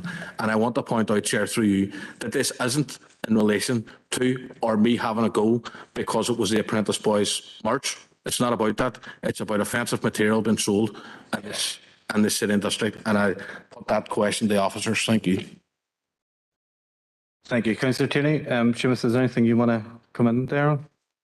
Through you, Chair, yeah, in terms of Councillor Tierney's query, the licensing team will carry out a review of the criteria for determining applications for temporary licenses and in consultation with key stakeholders, including the PSNI. And we'll also review and develop options and bring it back into this committee, including enforcement policy. And we will also consider the equality impact as well for any proposals coming forward. Is there Tierney on back in? Yes, please, Chair, and thanks, Seamus, for that response. I suppose every question leads to a number of questions. How long do you think that review will take? And in relation to the enforcement policy around that, I think that's something that should be welcomed, because I know people in the city on that particular day who contacted the PSNI and there was, yep, we're investigating it. These photographs were all over social media. Didn't need to investigate it. Oh, we're going to look to see if we can find the stallholder. Pretty sure the stallholder's the boy holding the money, but there was very little done on that particular day to try and resolve this. So I think an enforcement policy around that is something that should be welcomed. You also spoke about this review being done with stakeholders. What role will councillors have in that review in terms of feeding into it? Or are we expecting a report coming back and just been told, well, we've done the review and this is the outcome? Or do we have a feed-in position on that? And who else, when you talk about stakeholders, you said including the PSNI, who else is the stakeholders? For example, will people who we know who regularly provide events where these stalls can be taken part on, for example, like the Apprentice Boys, will they be included as a stakeholder? Because I think it's important that they are, and other people who put on events where stalls are being attracted to as well. Thank you. Through you, Chair, in terms of the consultation, it will involve consulting with the general public, elected members included, and we will also liaise with those traders who have previously obtained a licence, and we will bring back the proposals for members to consider. I would stress in relation to the particular trader referred to that there wasn't a breach in terms of the licence or the legislation at that time, but there is an opportunity to review how council proceed with these types of applications. Thank you. I accept that there may not have been a legal breach. Accept that fully. Morally, in my view, there was a breach. And that's where, yes, you can follow the law. And I'm not suggesting for 1 second that the Parachute Regiment flag is illegal. But the reasoning around why I believe it was brought to the city and sold openly on the streets of the city on that particular day was to cause hurt, to cause division, and to mock the deaths of people who were killed on the streets of the city. And I think as a council, we need to do all we can to make sure that doesn't happen again. And I want to see from that consultation something where we can stand clear on and make sure that where council have a responsibility, because we can't stop a shop selling this, we can't stop someone just rocking up in the street and doing this. Where we do have responsibility, I would like to see council doing all we can to make sure that that doesn't happen again, no matter what the item may be. I'm not just talking about one particular section of the community. No matter what that item may be, if it's deemed offensive, it shouldn't be allowed to be sold in the street. And where we have a role to play in that, we should do all we can to prevent it. Thank you for that, Councillor Tierney. The next indicated speaker I have is Alderman Devaney. Thank you, Chair, for allowing me in. And on the first issue on the attack on Councillor Doyle, I totally agree with the previous speaker. This has to be condemned and is totally unacceptable. And I know, look, we as councillors, we take the brunt of a lot of stuff, but when it comes to a physical attack, many of us are under the shadow times. I've been there many times with verbal abuse online and stuff like that, which is totally wrong. But look, just want to agree with Councillor Tierney on the issue about Councillor Doyle. On the second issue, very clearly, those who turn up on parade day on the 12th of August. The apprentice boys have no control over who turns up. That is down to licensing and stuff like that there, and it's been very, very clear coming from the leadership of the apprentice boys that they have no control in around that. I always say, Chair, when we talk about flags and what's offensive, yes, Councillor Tierney talks about the para flag being offensive of what happened in the city. When I see paraphernalia being sold in stalls, probably promoting the IRA and up there, wrote on the back of them and Chuck La on them and stuff like that there, that is offensive to me. And look, those issues have to deal with. And the other thing is, you know, quite rightly, as the officer has said, and we have been, the organisation has been talking to the PSNI, and I've been talking to the PSNI and around the sale of flags on these days. And quite rightly, as the officer said, there was no legislation broken here. There was nothing wrong in what they had done. It's our perception of what is offensive. And, you know, I can go down the line when I see tricolours being sold, I could say that they're offensive. So if we're going to deal with flags, we have to deal, and it has always been the case, Chair, when we talk about flags. And the previous speaker has talked about the para flags, you know, being for sale. I watched the para flag flying in the Bogside and a bonfire where poppy wreaths were burnt, and we find that very, very offensive. And nobody mentioned about those flags flying in the Bogside at the time. But Chair, let's look at everything in the round and do what we can. Thank you, Chair. Thank you, Alderman. The next indicated speaker is Alderman Guy. Thank you, Chair, for letting me in. And first of all, I just want to say I totally agree with what the previous speakers have said in relation to Councillor Doyle. I spoke with him on the phone. They send on me. They basically they be in solidarity with that. Like, we're as elected reps, we all put our heads above the parapet, and you know, we do get a lot of abuse, both verbally and on social media. But that's easy to take with. Do you know what I mean? You have to be used to that. You have to be thick-skinned in this job. But for somebody to go out and actually physically attack an elected representative, it's uncalled for, and we all should stick together in this, because no matter what a person's beliefs are, there is no need for a physical attack on them when they're out trying to do work for their community. The second thing there about the stall that was selling the flags, as Seamus and as Morris says, those flags aren't deemed illegal. However, I would say, and I have always said this about the flying of the para flags in this town, I do not agree with it. So, and everybody knows my feelings on that. But what I will say is this, and I don't know whether council have much license, can licensing powers be deemed over actual premises in this town, because yes, people were quick to jump on that stall, and I can see their reasons why, and I understand that. But there's two premises in William Street that operate 6 days a week, 52 weeks of the year, and they sell offensive material which glorifies terrorism. Will they be investigated by this council? Because I don't ever recall any elected rep complaining about them two shops in William Street, yet they're highly offensive to my community and people who have lost their lives of loved ones to these people during the Troubles. So can we investigate that as a council as well? What is sold in them premises? Pictures of gunmen and so on. You know, if there's one rule for one, let's look at everything here, and let's not just pick out things willy-nilly just because one side is offended by it.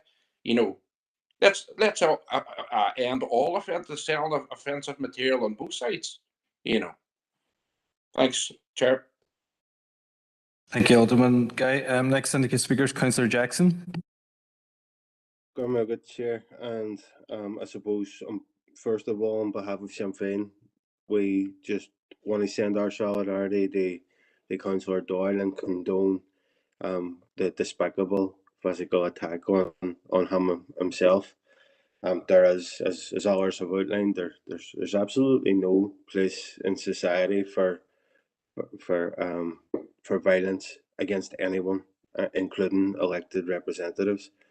In relation to the second point that Councillor Tierney raised around the stall, on the 12th of August this year, which the same as every other year, I, along with other community activists around the waterside, were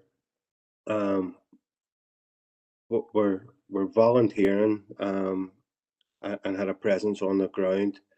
They try and minimise the disruption of the Apprentice Boys Parade, and I've been doing that for as long as I can remember, along with other community activists, and I think it's only right to point out that this city has come a long way in terms of parading the issues, and I'm speaking from a waterside perspective, but as growing up in the waterside, we were heavily impacted by the parades during the summer, the disruption, the sectarian affiliations that come along with some of the parades have drastically reduced, and so I think it's only right that we acknowledge that we have come a long way, and things have improved significantly.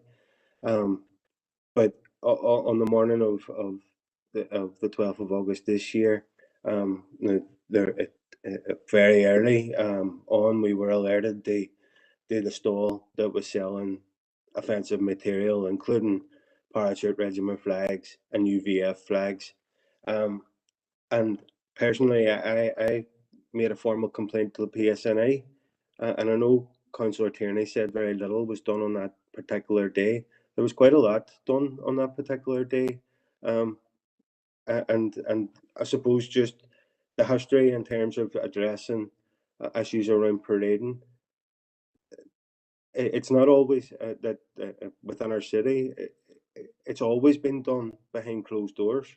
There was a lot of conversations. There was a lot of challenging conversations around that particular stall, and when we made an official complaint to the PSNI, we were very quickly instructed that the PSNI had went along to the stall and removed the offensive material, and they presented a file to the PPS.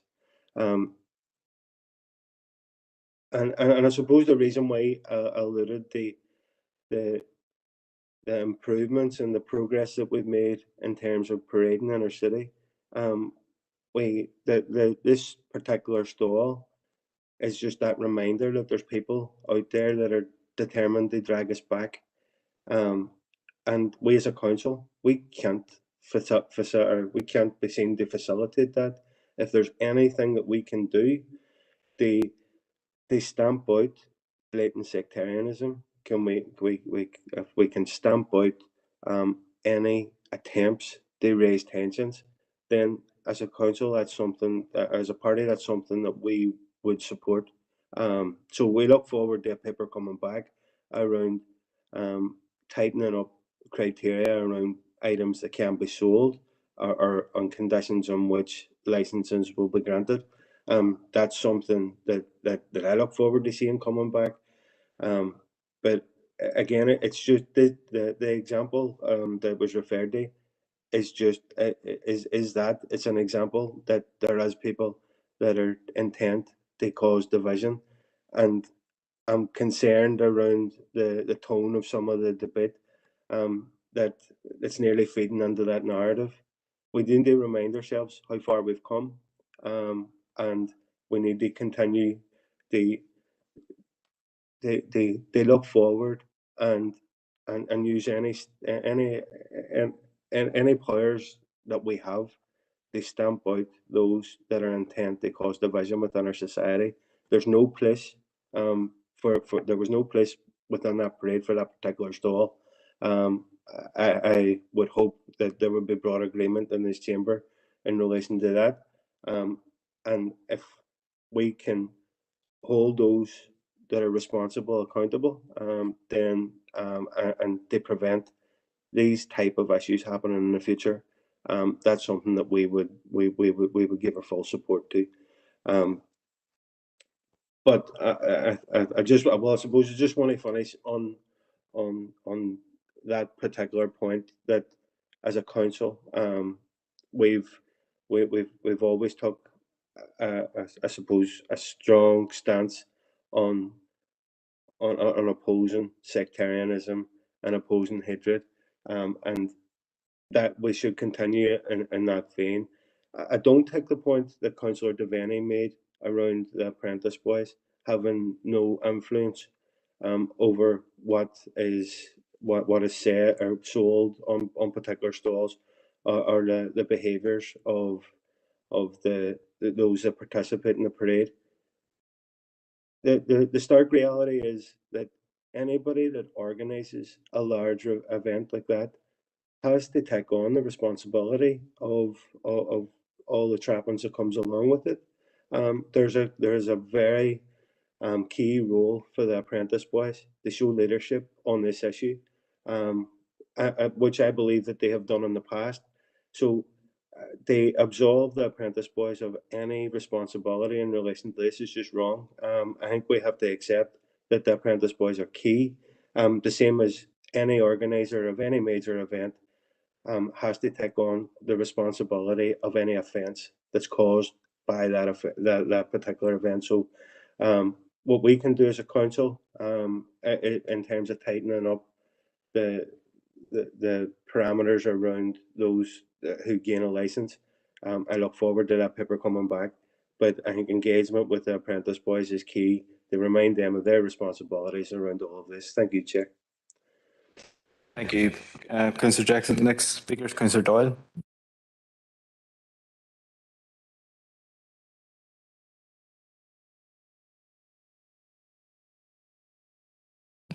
Chair, can I extend my heartfelt thanks to Councillor Tierney in particular for raising the issue about myself today at committee. I'm also very grateful and very much grateful for the calls that I've received from some elected members and parties across this chamber, staff and constituents. What I will say about this is that the police are going to investigate this, and I hope that no one, regardless of their viewpoint on very specific and sometimes very emotive issues, has to defend themselves physically in this city as a result of their views. And that's all I'd say about it. In relation to Councillor Tierney's second point, where I agree very much with what he and with what Councillor Jackson has said. I myself made a complaint to the police on the day, having received a phone call from a family whose loved ones were murdered by the UVF because a UVF flag was draped over the front of this stall in question. I've since submitted a motion to full council that's been very carefully worded to try and balance out the fact that it's not for us in this council to tell people what their views are, but it is very important for us to ensure that whoever comes into this city and for whatever reason don't seek to provoke or hurt. And then on the point with regards to the apprentice boys and myself and some elected members have had a discussion around this, whilst the issue with regards to the stall was very prominent that day, I also received calls from residents of the city centre where participants in the march, and this happens every year, were faced with marchers urinating up against front doors and giving people verbal abuse. Now, I want to be very clear that I've also been contacted by members of what I believe are called the home clubs of the apprentice boys, to say that not only did they agree with the fact that the people who engage in this type of behaviour are not on, but that they also wish for them to be dealt with. And I found that quite gratifying in terms of of where we need to go with this conversation. I've had conversations with our licensing officer with regards to how we can address the point that Councillor Tierney made in terms of licensing provision within the very strict parameters of the law, and that will be hopefully discussed at full council, because there is absolutely no reason other than to hurt and to offend that I can see why someone in this city would want to come to this city on that specific day to sell those specific items. And, you know, with regards to some of the other comments, and this is why I've worked quite hard on the language for the motion, is, you know, there are things that are going to be sold in parts of this city that may be majority nationalist or majority unionist or mixed, that are offensive to some people and aren't. You know, if someone wants to sell a tricolour in Ballyarnett or Craigan, I'm sure most people wouldn't be offended. And if that happened in other areas of the city, they may well be. And we have to be mature about how we have that discussion. Getting into whataboutery is and equating this to other issues that also do need to be dealt with, like bonfires, I don't think is helpful. To finish, again, very grateful for members' comments. Thank you. Thank you, Councillor Doyle. The next indicated speaker is Councillor Ferguson. Thank you, Chair. And Chair, I just want to make my solidarity to be added to Councillor Doyle. I know I reached out with Jim after he'd announced that he'd been attacked, which was atrocious.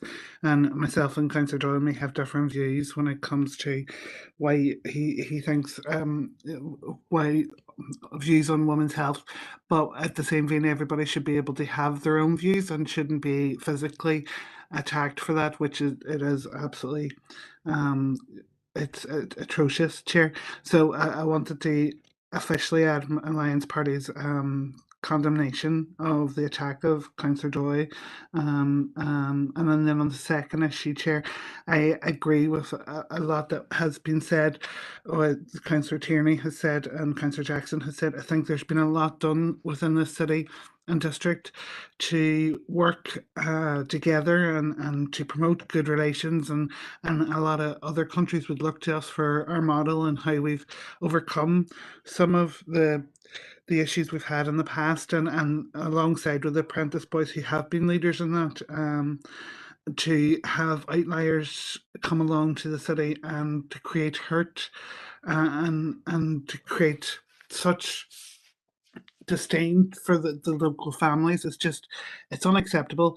And I agree with other comments from Alderman Devaney, where, you know, incidents with the poppies, and Alderman Guy with certain shops. If it's offensive, it shouldn't be sold. That's a legislative issue that we do need to tackle, and, you know, that we've tried to tackle in previous with reports after reports, and it's just not going anywhere. So right now, at this moment in time, what we can do as a council, we can put in place our own licensing agreements. And at this moment in time, I think we have a moral duty to promote good relations, and we are the ones approving the licensing. So then it comes down to us to make sure that these vendors do have some sort of code of conduct or some sort of policy where what they sell or they display, it can't bring this council into disrepute. It can't be set up to hurt families and victims in our city and district. Never mind what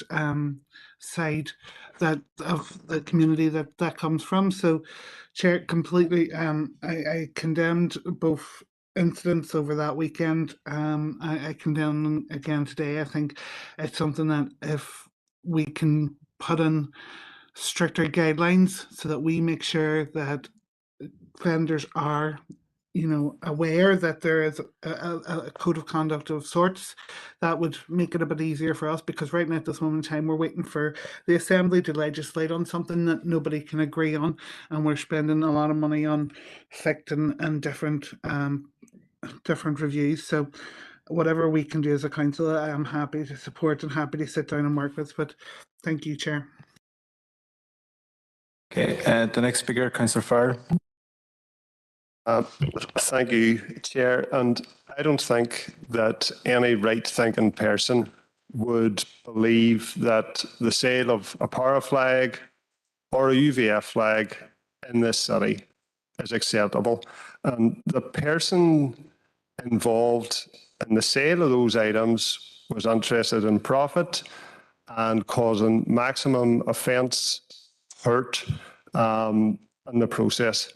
And the actions of the Parachute Regiment and the UVF in this city are nothing to celebrate or commemorate. And the fact of the matter is, we granted a licence to that trader and he sold those items, which are grossly offensive to the vast majority of people in this city. And I have one question.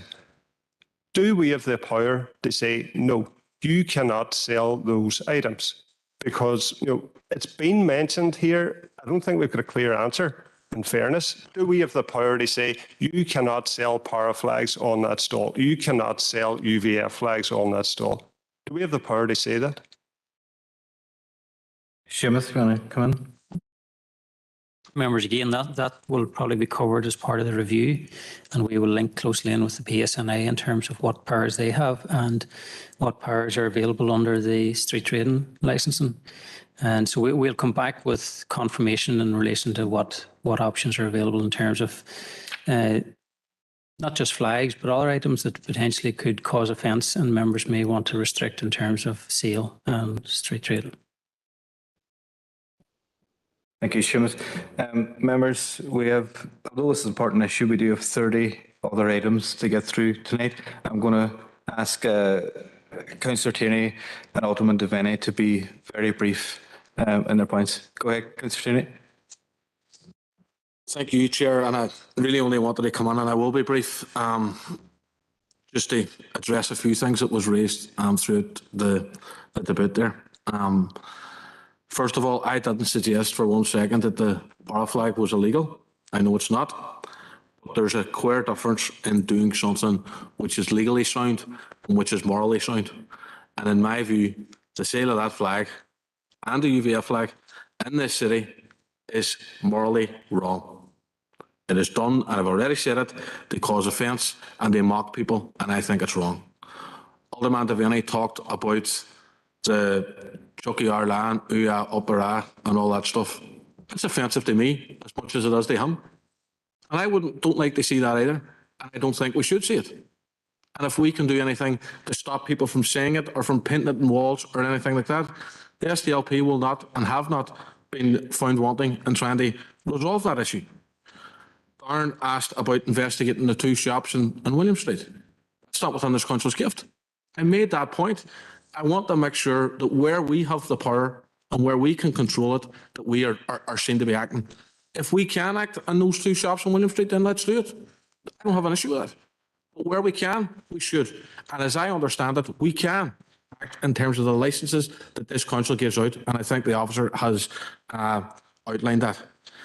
Listening to the debate, it nearly sounds as if it's okay to offend as long as you're offending both sides equally. And that's wrong. It's not okay to offend people. If anything, the events of this week should show that we're done offending people. It's about reaching out and moving on. Councillor Jackson talked, and he's absolutely right about how far we have come. I was born and reared in the Bogside. I know exactly how difficult those summers were around the merchant season. I was a young teenager at the time, and I remember how difficult they were. I remember being kept up at night with riot after riot after riot. I remember the sound of plastic bullets flying across the street and the sound of rioting in your particular neighbourhood where you could look out your front window and see it. It's frightening and it shouldn't be happening. And I'm delighted that we've moved on. But the reality is that the legacy of moving on, the legacy from those discussions and negotiations that got us to where we are, is ours to carry on, to make sure that we don't go back to those days. And I fear that by allowing and ignoring the selling of these flags and all of the stuff that we've talked about, the Uya up the Ra, the burning of poppy wreaths in the Bogside, all of that stuff has the potential of taking us back there. So let's not ignore it. Let's work it. Alderman Devaney spoke about the Bogside bonfire. I have been on the record for years saying that that was wrong. I have worked along with all our colleagues across this council to try and prevent things like that happening. Maybe if Alderman Devaney's party were involved in the bonfire working group within this council, they would know that. My party colleague, John Boyle, this year condemned the burning of those flags, those poppy wreaths in the Bogside this year, and we will do it next year and every other year that it happens. But we will also do is we will work the other 11 months of the year to try and prevent it from happening. This wasn't brought into this chamber today to be divisive or to have a go. I said that from the very outset. It's about moving forward and the legacy of the discussions which got this city to where we are. And in my view, being an example around marching to every other city, town and village across the north is ours. We have to protect it. We have to work together to ensure that we don't go back to where we are, and throwing out stuff just to defend the parade at all costs isn't going to do that. This isn't about the parade. I have, and people from my community have dealt with the parade. They accept it. They understand it. It happens. It's no big deal as far as we're concerned. It's the things that go on around it, like the selling of these flags, which I think shine a bad light on the parade. Show up the parade for what it should be and what it could be. And I think if it was something that I was involved in and I wanted to show the absolute best of it, I would be doing all I could to prevent it from offending my neighbours. And that's what I think people from a unionist community should be doing and should be working with us to ensure that anything that offends them is included in the review and anything that offends the nationalist community is included in the review. And we can all live happily ever after. Thank you. Thank you, Councillor Tierney. Alderman Devaney, I'm going to give you the final word on this issue.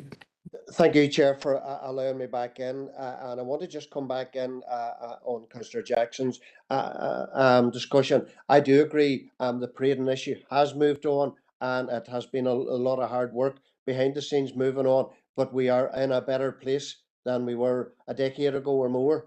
And I have to say, he talks about the apprentice boys, you know, they should be dealing with something about the flags. Apprentice boys or any organisation can't deal with anything unless the PSNI inform them that something is illegal. And let's be honest, I have been talking to the PSNI and around the issues that they removed. Look, it'll be interesting to see, because my information is really at the end of the day, there was nothing illegal being sold. And quite rightly, as Councillor Tierney says, you know, the memorabilia that's been sold in other shops on the city side, the ones of Councillor Guy, you know, they're not illegal to sell them. So there is a piece of work to be done there and around that. And Councillor Tierney's remarks on around the bonfire. Councillor Tierney talks about the work that he has been doing for years. And I heard Councillor Boyle on calling about for leadership and around bonfires. I can tell you the unionist community have shown leadership. They have reduced their bonfires. There were many of them this year, hadn't even flags flying from them or burnt on them this year, which is a move forward. And Councillor Tierney says that he has been working for years, but when I look back at what has been going on in the bonfire group, you know, tell me the results that has been coming out and around the bonfire in the Bogside and other ones in the city side. Very, very limited, if any, when we see the results of what we've seen passed there in August. And then around Councillor Doyle's issue and around the toilets, look, on the day, I counted the amount of areas we had, specifically toilets in 18 different areas around the parade route. But, you know, and around, as I say, Mr. Chairman, and around all big events in the city, there are always issues in around urination. And look, I'm prepared to get into the conversation and how we deal with it better. Could we deal with it better? And I mean, look, when I travel into the city at night, or I'm in the city having a bite to eat, or coming out fairly late at night, no matter any weekend, I can see a number of people urinating in corners. And look, it's part and parcel nearly of society. It happens. And, you know, really down to the end of the day, you know, we have tried our best on the parade. We have a maximum amount of toilets out there. But look, if there are some issues that Councillor Doyle wants to bring forward and for those organisations, for all the big events that come to the city, whether it's the Clipper or wherever it is, I'm happy to look at those and move forward. But thanks, Chair. Thank you, Alderman Devaney. We're just going to move on to the next item of Chair's business. I'm going to call Councillor Minnie. Chair, thank you. I won't keep you as long. I know you've got a big agenda. Chair, I just want to raise the issue of the track at the Collins Park. I'm sure officers are aware of it. I know it's been prominent this week. Since last week's Waterside Half Marathon, there have been a lot of comments made about the condition of the track. As you know, this is where the half marathon finished. It was the finishing point for all the competitors, and it was badly cut up and it was extremely bad condition. Chair, I've been using the facility for a long number of years, as well as other members of the community, and it's one of those essential items in the waterside, and probably more so for the city as well. But in my view, Chair and others, the condition of the surface has clearly deteriorated to an unacceptable standard. This may be due to a number of factors like maintenance or lately other recreational events that have been taking place at the venue, which I should say, Chair, I have no objection to, but I think that proper consideration must be given to restoring the track surface to an acceptable standard to be used by all those who are actually using it at the moment. So, Chair, I raised this before with officers. I raised it last month after one of those other events. I think it was Sheik that was on at last month's in July. But, Chair, I'm not a member of this committee, but could I propose, or could one of my colleagues in the chamber who are on the committee, could I propose that a paper be brought to the committee to outline measures that will be taken to address the poor condition of the track, and what type of effective inspection or maintenance will be scheduled for the future upkeep of it, because in my view at the moment it is in an unsightly and bad condition. Thank you, Chair. Thank you, Councillor Mooney. Your report has been proposed by Councillor Tierney and seconded by Councillor Doyle. But before that, I'm going to bring in Barry just to respond to your concerns, Councillor Mooney. Thanks, Chair. Members, through yourself, Chair, we are aware of recent ongoing issues, and Councillor Mooney, it's not just the last number of weeks. There was other issues with the track going back a couple of months. So just as a quick update, and hopefully this will satisfy you in terms of the query, the drains have been cleaned and cleared this week. And there's additional stone being brought in to cover the low spots in the track. So that's where water would normally pool that has been pushed off to the side. So as part of our maintenance schedule, we're bringing additional stone in. We've also added an additional monthly inspection to there in Clooney Park West, where we have similar issues on the grass pitch to check the drains. But just to give you the context of it, I think Councillor Mooney talked about a few things, but we've had the Waterside Half Marathon finishing there and two big events. And when we've investigated this week as well, all the runoff and rainwater from Browning Drive is running down that direction. For members that are aware of it, you know, there's quite a drop, so we're getting quite a bit of that runoff. And it's a shale track, regardless of the work that we do on all of the events. When there is heavy flooding that we have had in recent weeks, it will take time for that to soak away. The difficulty we have had, we've had events, we've had heavy rainfall, and then Waterside Half Marathon and other things going on. So it is unprecedented. We have identified some maintenance spend over the next number of months, somewhere in the region of 4,000 to 5,000 within existing maintenance and sports development budgets. But that will help it, but it still won't stop water pooling.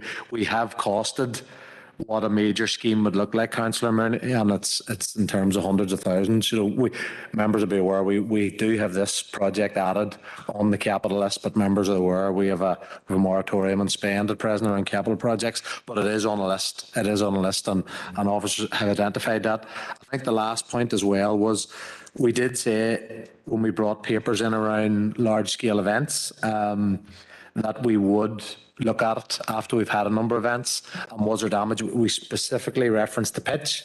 The pitch has actually held up pretty well with those couple of events, but what has happened, it has pushed the water out onto the track from any of the events. So it is something we're going to have to look at in terms of the size, scale and number of events that we can hold at that site on a yearly basis, because it is first and foremost sports track and sports pitch, and we're getting new changing facilities over there as well through the Acorn Farm project. So it is something we're going to have to review. Members will be aware of the issue around Abington and a number of events a year, but if it's going to continually damage our facilities, it's something we're going to have to look at in more detail. Thanks, Chair. Thanks, Barry. Next, I think is Councillor Jackson. Thanks, Chair, and thanks to Sean for bringing this, and thanks to Barry for the report. And I think it's widely acknowledged that the running track at St Collins Park just isn't fit for purpose at the minute in its current condition. And I know, speaking to quite a lot of runners in the aftermath of the half marathon, a lot of them were telling me that they can't use the running track anymore, and this isn't something new. It isn't something that's came in the aftermath of Sheik. It's something that's saying that the condition has deteriorated over some time. I suppose that the track itself has been in place for a considerable amount of time, and I know a lot of the runners are saying that they have no option but they go and use the grounds of a local hospital, that a nearby hospital, and that sort of, from a council perspective, is unacceptable. No, we've got a sports facility and in close location, close proximity to local hospital grounds, and people are choosing to train in hospital grounds rather than use a sports facility, a dedicated facility for running. So I completely welcome the fact that there is a maintenance schedule, maintenance work planned to try and address some of the issues in the interim, but I think we need to acknowledge that the wider scheme may be a necessity. Barry alluded to the Acorn Farm and the huge investment that we've received in the St Collins Park area through the Levelling Up Fund. In our view, and a very small investment in relative to the Acorn Farm would enhance the facilities, but it would also complement the new development in St Collins Park. So contained within that report, and I know Barry has said that the major scheme has been costed. I trust that information is going to be in the report when it comes back to this committee, or the Environment and Regeneration Committee, whichever committee it comes back to. I would be keen to see those detailed costings included in that, because £4,000 or £5,000 ongoing maintenance work could lead to considerable cost to council, where it may be more prudent to get it right and as part of a major scheme, so we don't have that ongoing maintenance burden by council. So and I suppose the added benefit that it enhances the facility. So I look forward to the report coming back and support the proposal from Councillor Mooney. Thank you, Chair. Thank you, Councillor Jackson. Members, that concludes Chair, Chairperson's business. Chair, can I Yep. just in the back? Sorry for I won't take a few Go seconds. ahead, Councillor Mooney. I just welcome the update from Barry, and welcome the comments by Christopher. I was going to ask for those detailed comments to be included in the report. I think it's important because the members of the public will need to know about this, because it's obviously about managing expectations around the track and the track's future, and what expectations that members of the public have for it. So if I have that information in hand, and I can obviously then, inform others who are asking these questions. But I do take on board Christopher's points as well. They're well made, and I look forward to the paper being brought back. Thank you, Chair, and thank you to the officers. Thank you, Councillor Mooney.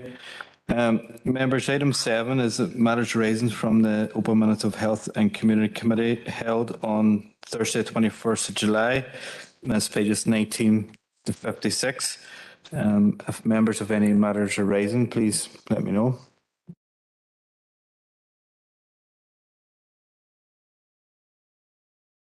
Councillor McGinley.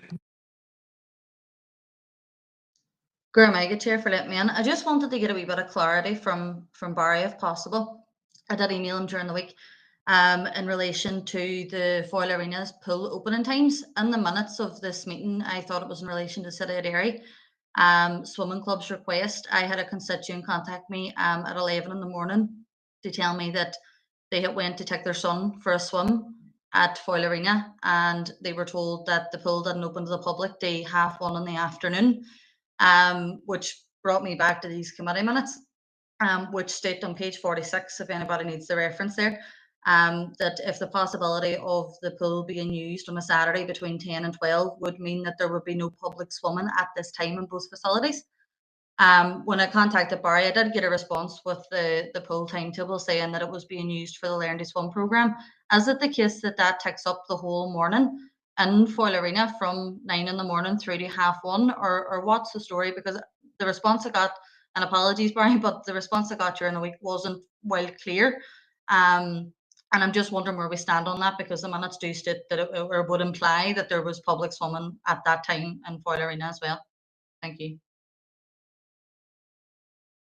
Through yourself, Chair, I'm not entirely certain. I'll check with the officer that sent you the response, but it's my understanding that our own Learn to Swim programme is on from 10 o'clock to 1:30. So there may be public swimming 9 to 10, but I haven't got the programme at hand, but I'll find that information out. But it's my understanding our Learn to Swim programme does take place most of Saturday mornings up right through lunchtime. Thanks, Dan. Councillor McGinn, are you happy with that, or is there any? No, that's. I just wanted to clarify, because I wasn't sure from those minutes and then from the response what the situation was. So that sort of does clarify. Thank you. Okay. Thank you, Councillor McGinn. The next speaker on the same issue is Councillor Ferguson. Thank you, Chair. It is on the same issue, but slightly different. Chair, I've been contacted following on the tragic loss of Reuben and Joseph at Enoch about our access to swimming lessons and our water awareness courses. Obviously, a lot of parents are really concerned. I know another couple members have also been contacted.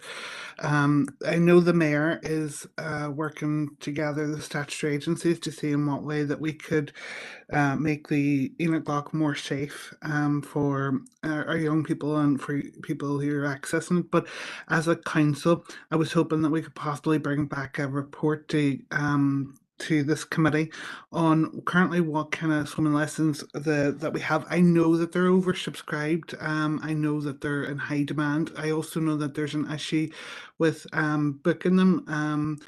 Parents are explaining to me that they can book things like Pilates, yoga, cycling all online, but they aren't able to book these sessions online themselves. And also there's a great deal of parents who can't currently afford it. So if we could have a report on what we have at the moment, how many schools are accessing swimming lessons within the city and district, and just to see if there's a possibility of having access to booking online as well, Chair, just to try and put into place much needed skills. I know it's part of Key Stage 2 and Key Stage 3 within our education to learn, but there's many of our young people out there who don't have access to it. So anything that we could do as a council to try and prevent such a tragic loss in life again, I think it's our duty. So thank you, Chair.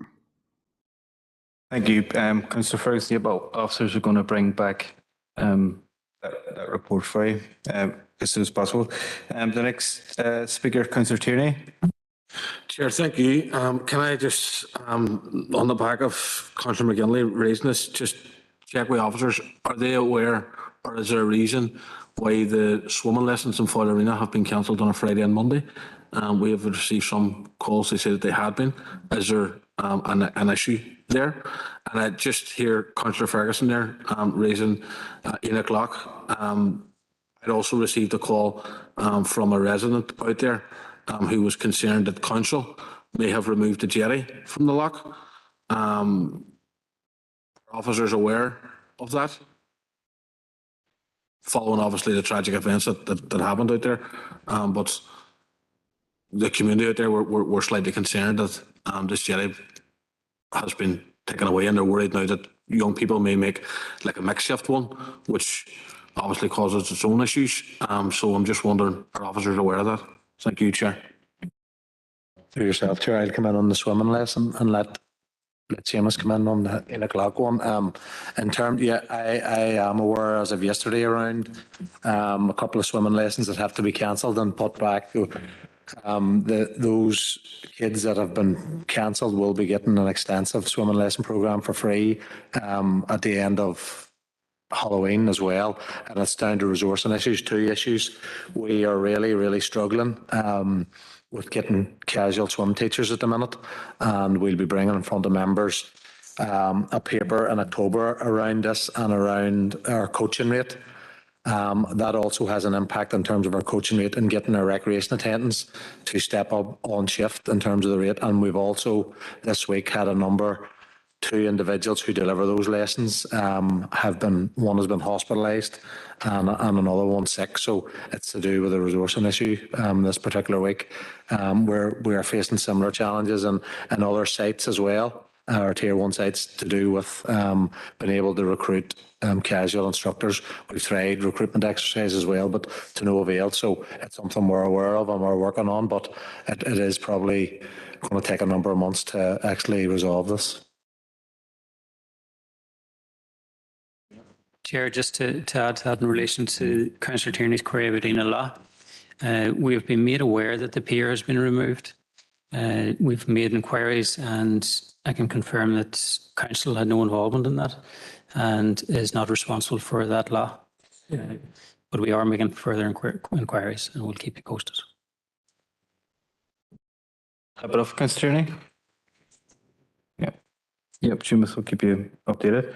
Members, I'm not seeing any other matters arising. Yep. Members, I'm going to take, it's 6 o'clock, I'm going to take a 10-minute break and we'll be back here 10 past 6. Members, so 10-minute break.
Okay, members, we'll get back at it.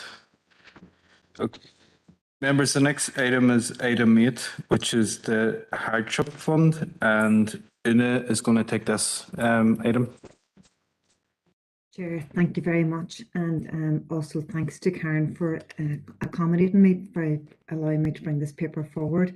As you know, it's a very pressing issue, and just last week we had a further meeting of the Hardship Working Group, and we had an opportunity to discuss some of the key recommendations that we're making today in this paper. But if you bear with me, I just want to really highlight a couple of key points. So in terms of the background, you know that whilst we have a limited amount of money, it unfortunately won't even touch the scale of what's required. However, all the support organisations locally are telling us is that it's just so important to get this money out, and particularly to focus on energy. And that's really on the back of the very significant costs, as you know, members, that have come in recent weeks, and also the fact that the predictions are that it's going to get much worse going forward.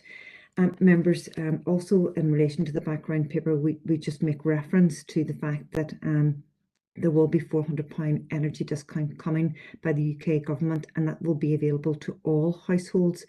And this particular fund through the hardship is for emergency fuel payments, and we can't stress that enough, given the fact that we do have a limited amount of money and we want to make sure that we get that money to those most in need. And we are aware that SSE Electricity has provided €1 million to St Vincent de Paul in Ireland, and you'll see later on that there's a recommendation that has come forward from the Hardship Working Group in terms of seeking other financial support for local charities with respect to both fuel and cost of living costs. In terms of the key issues, members, you asked us at the last meeting in July of the Hardship Working Group that we would go off and we would speak to local support organisations, regional charities, and also our statutory partners, and to really try to scope out in a bit more detail the whole idea around eligibility criteria, and also in terms of how the process would work, how the fund would actually operate. So we had really positive engagement from our local support partners, and what's very, very strong message coming forward is this idea that we should be building and utilising local expertise, and also that we should use a referral type mechanism.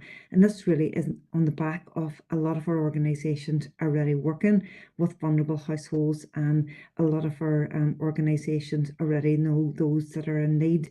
And so the proposal is that we would use a referral system rather than an open application process, and that referral system can come from local support organisations, can be a self-referral, and that those referrals would go to our advice service partners who would undertake an eligibility check. And members, whenever we looked at this eligibility check, we wanted to make sure that the process was as seamless as possible and as user-friendly as possible, and for that reason the advice service organisations are actually helping us to design what that would look like for each of the criteria, and how we can work very closely with DFC in terms of providing some key information in relation to eligibility. Members, you can also see some of the key points that came from the support organisations, making sure that the rural areas were able to access this type of support. The importance in terms of making sure that the communications was around the eligibility, and making sure that we didn't build up expectation and not be able to meet that demand. There was a very, very strong desire from not just the local support organisations, but the regional charities and the statutory partners to be more involved in terms of any further actions that would come forward, particularly around medium-term interventions for anti-poverty. And that's a proposal that's going to come before the anti-poverty working group later this month. And all participants were very much focused on the energy and the fact that we should prioritise this going forward. So members, in section 3.3, you can see that the bones of the recommendations are that within our £308,000 that we would prioritise £50,000 for further assistance towards advice services, and that £258,000 would go towards a discretionary emergency fuel support programme. that we would operate that by a referral system, and we would utilise local knowledge and expertise both for referrals and the assessment on the eligibility, that we would have a broad range of eligibility criteria, but only one of the criteria would have to be met in order to be considered to be eligible for a payment. A charity would be appointed to make the fuel payments, and you know, members, that that's to make sure that we meet fully the legal requirements that we have for this fund. And also, members, you'll recall that there was discussion previously around making sure that there was equity in terms of the distribution of this funding, and therefore we're proposing to use Council's granted allocation template. We've given you, a very brief diagram in terms of an illustration of how it would work in terms of the referrals. And how our advice service providers would assist in terms of checking the eligibility, that if a household was eligible, that would then be referred to the fuel payment partner. And I suppose, members, at this point, we just want to highlight that the payment can be up to £100 in order to make sure that we accommodate those people who are on meter payments.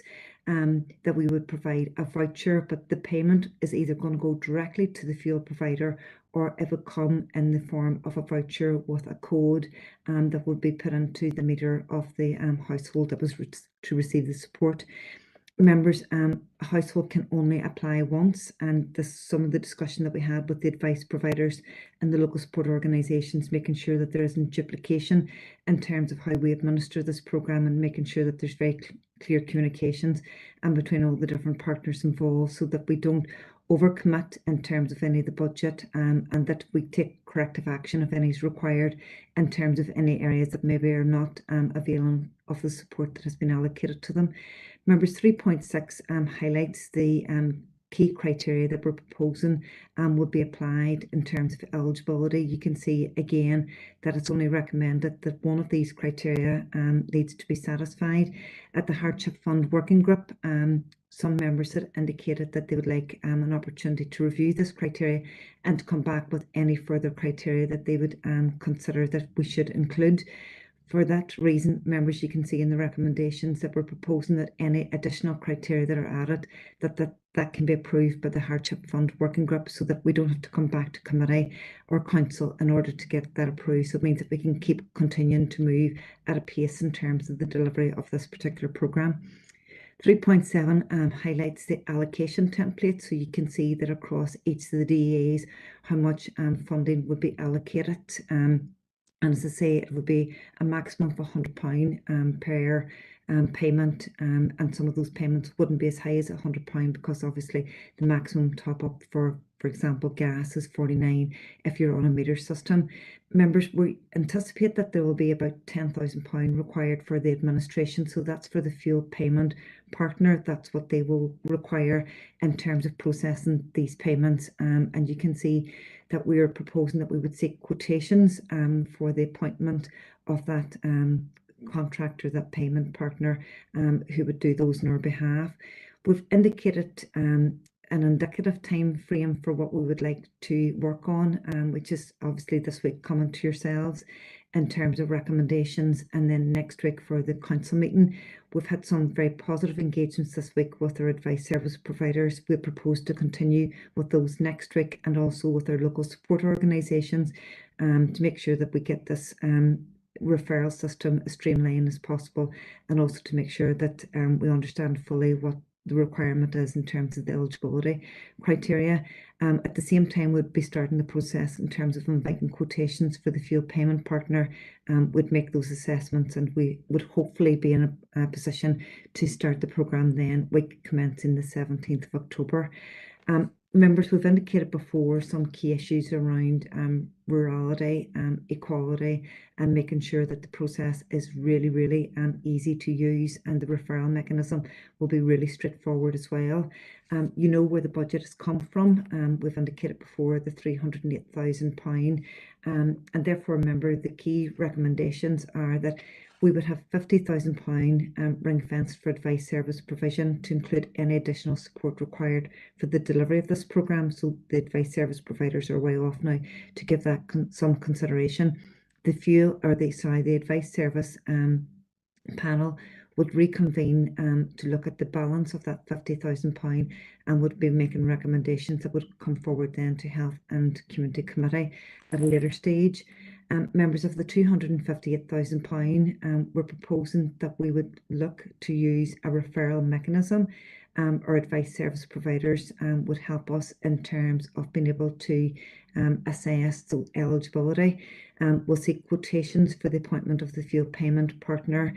Any changes to the listed criteria in section 3.6 can be approved by the Hardship Fund Working Group, and that the Council should write to all energy companies seeking financial donations to local charities to assist with the cost of living crisis. And members, at this point, we want to again refer to the fact that some of our local partners are in discussions with the Fuel Bank Foundation. Some of them have received charitable donations from donors, private donors, in terms of making that happen. So we'll be very much looking to work in partnership and to make sure that there was no duplication with any of that activity that was happening with local partners. And finally, that we would write to the Department for Communities and the Department for Education to seek concessionary travel for school pupils, because this was also a key issue that has come forward in terms of the cost of living, how some parents and some households are finding it very, very difficult to pay for that travel where it's a school of choice for their children to attend. So members and Chair, very happy to take any comments in relation to the paper or any clarification that might be required. Thanks for that. And the first speaker is Councillor Doyle. Thank you, Chair, and thanks to you. Much appreciated, and thanks for all the work you've been doing on this. I'm happy to propose the item, but I do have two issues that I want to raise. One being, I know we've spoken about this in the working group, but I do think it's a matter of equity.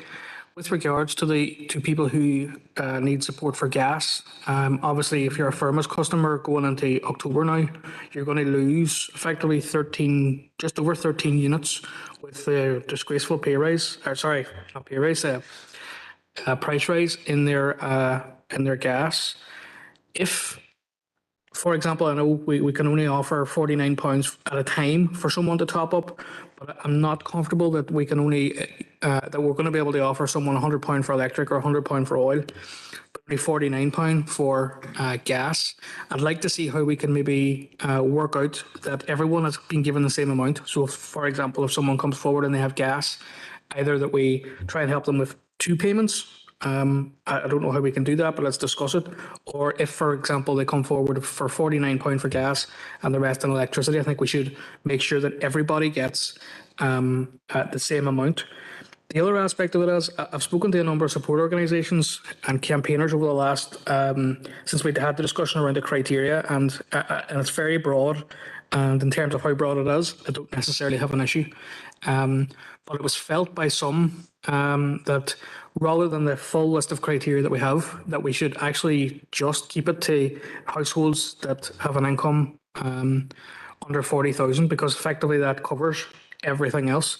And the last thing we want to be doing is confusing people. But I recognise we're going to have a discussion around that in the working group.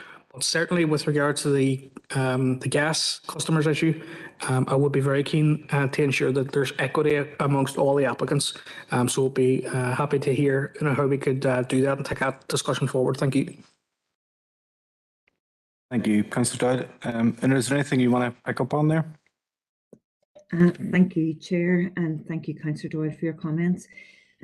At the outset, absolutely, I can understand exactly what the point is, and some discussion had previously been raised around this, the £100, like what will £100 buy you? And as every week progresses, it's going to buy you less and less, and this programme is designed to be an emergency, so the referral should only come to the council if it's an emergency situation whereby the household literally cannot afford to pay a bill or does not have the money to top up.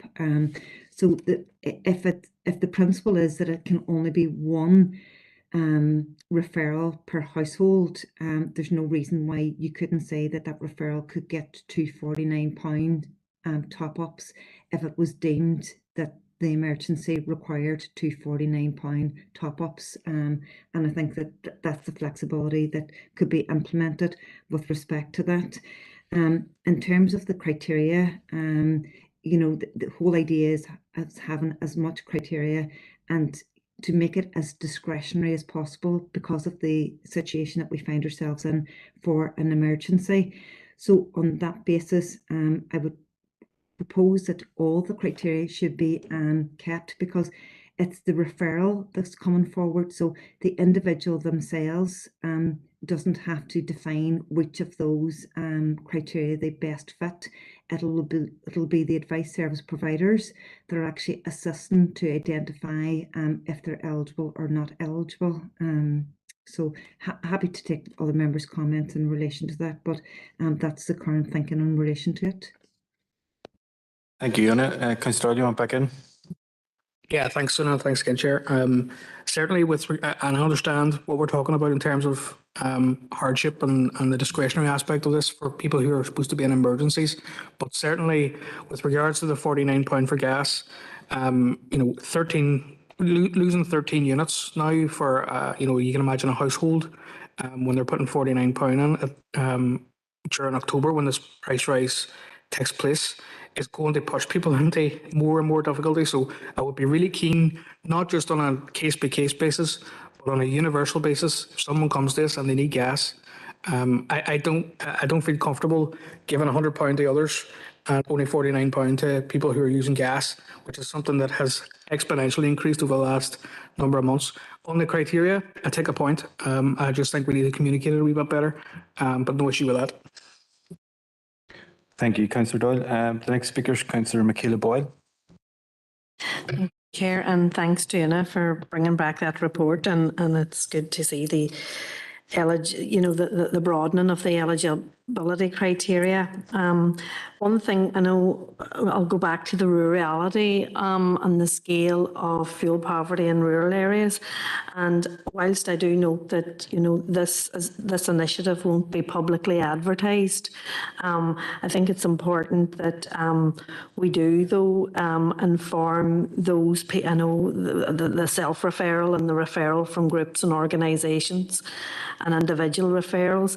I think in rural areas, I think it would be important maybe to make contact with, whether it be the or the charity administrating it, or ourselves as a council, maybe to be in contact with the churches and the faith-based groups, particularly the churches in the rural areas, because I know, you know, in a rural area, a lot of people, particularly older people, don't see that many people, and maybe it is their priest or their minister that's coming out to see them for different reasons. So just, I think maybe it's just another, I don't want to add to the workload, but it's another, particularly in the rural areas, it's another way of getting that information out, that maybe our churches in our rural areas and our priests and clergy are made aware that they're people that they are visiting, but you know, can avail of this in a rural area, in a rural setting. Thank you. Thank you, Councillor Boyle. I do have to agree with you. And is that something that could be considered? Through you, Chair, and thank you, Councillor Boyle, for your comments. Absolutely. And, you know, we would see them as being that kind of support network that would be out there, that would want to make sure that we did communicate with all those organisations to make sure that they were aware of it. And the rural area has particular needs, just as Councillor Boyle has said, in terms of, you know, having access to information. So very happy to take on board those comments. Thank you. Thanks, Una. Next speaker is Councillor Farr. Yeah, thanks, Chair, and thanks, Una, for the report. The SDLP are happy to support the proposal. You know, it's very clear that families right across the city and district are feeling the impact of the cost of living crisis, and inflation is rampant. You know, the cost of food and fuel and energy is going through the roof, and support from Westminster has been negligible. Support from Stormont has been absolutely non-existent. So it's important that we as a council do what we can with the limited available resources that we have at our disposal. We spent a lot of time developing this. You know, we've had committees, we've had the Hardship Working Group, and we've got here. And is it perfect? No. Is it going to help people? most definitely. So the scheme that we have is going to help about 2,500 households across our city and district.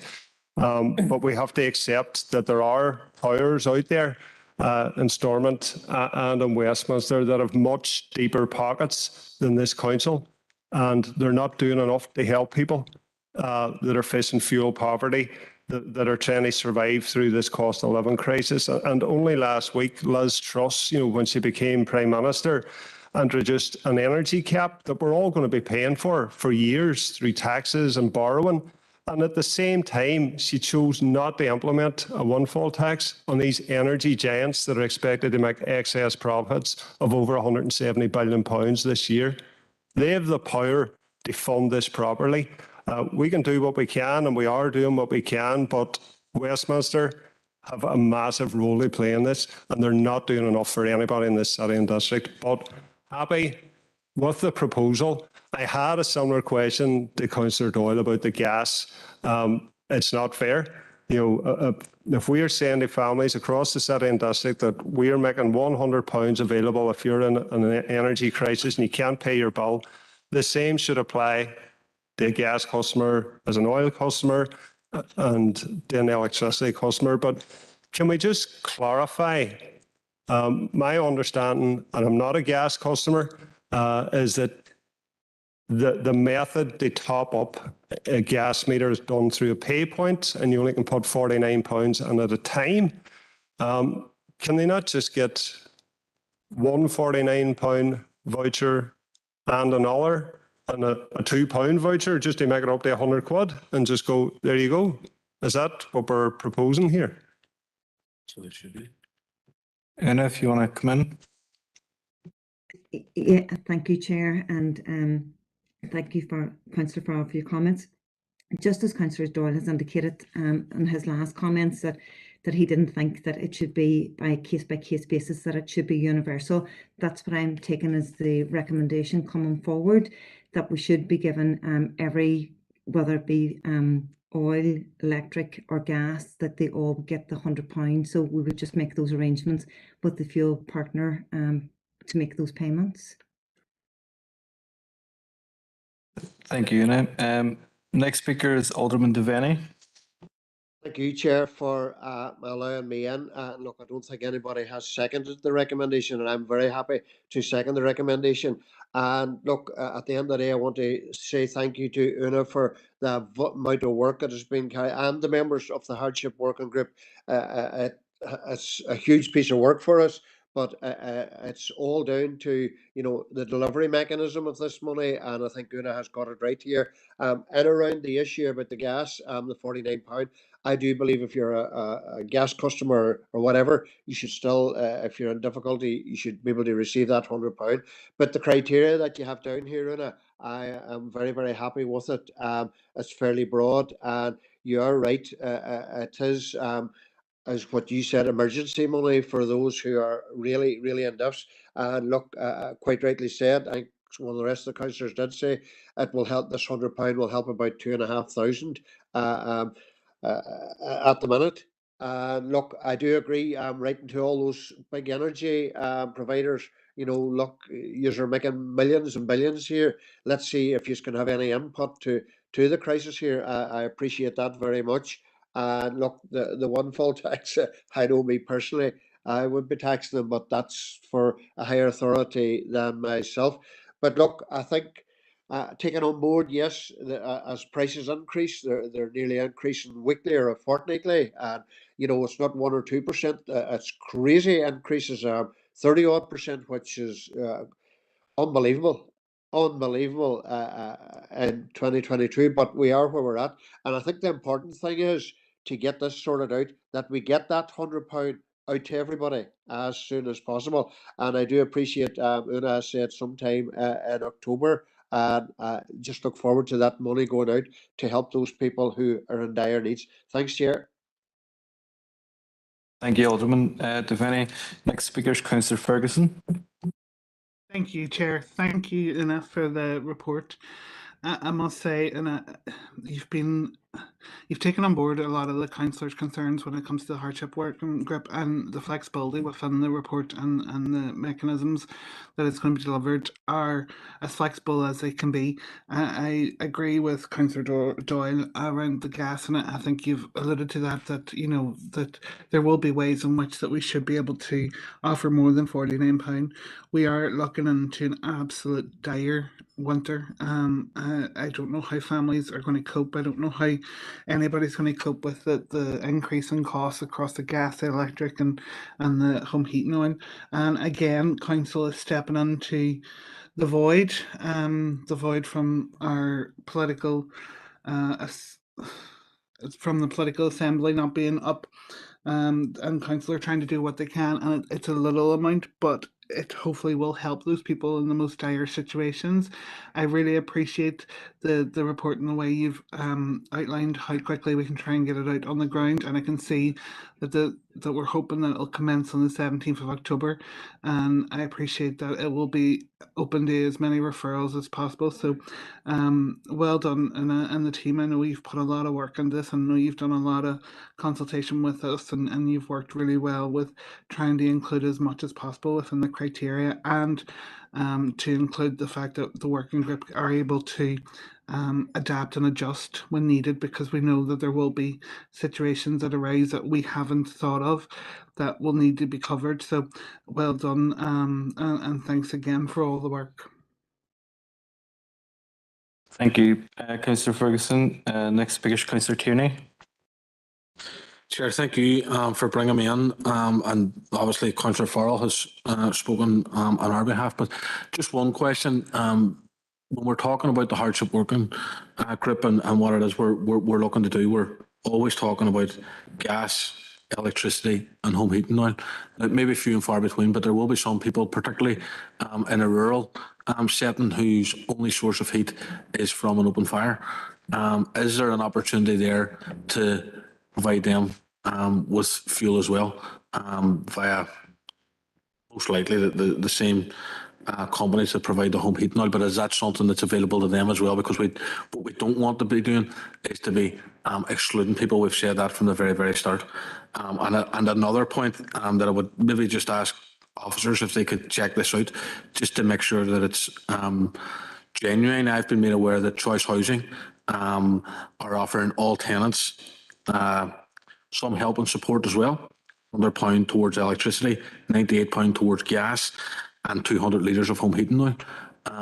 If that's something that is genuine and genuinely coming from Choice Housing, then I think council should be doing all we can to promote that, and making sure that we're helping spread that word and get that word out to Choice Housing tenants, because it will inevitably take some of the pressure from our hardship working fund, and allow people to get that support as well. And we should be promoting as much support as we can that's out there for people. So can we just double check that it's genuine coming from Choice, and if it is, do all we can to promote it as well, to make sure that people are getting the support they can. Thank you. Thank you, Councillor Tierney. Any other day things that you can take on board? Yes, certainly I can review them and come back with an update to the hardship working group. So very happy to do that. Thank you. Okay, members, I have no other indicated speakers. The items proposed by Councillor Doyle, seconded by Alderman Devaney. I've heard no dissent, so I'm going to take that item as passed. Members, item 9 is the Neighbourhood Renewal Active Citizenship through Sport 2022-23. I'd like to declare an interest as a member of Strabane Neighbourhood Renewal Partnership on this item, and Barry's going to take this. Thank you, Chair. Members, just to advise you that Council have received £49,562 and 4 pence from DFC towards this programme, and we're looking your approval to allocate each of the 5 neighbourhood renewal areas. You'll be aware, members, it's so proposed. Proposed, Councillor Tierney, seconded by Councillor Doyle. If anyone's against it, please let me know. Okay, members, that item's passed.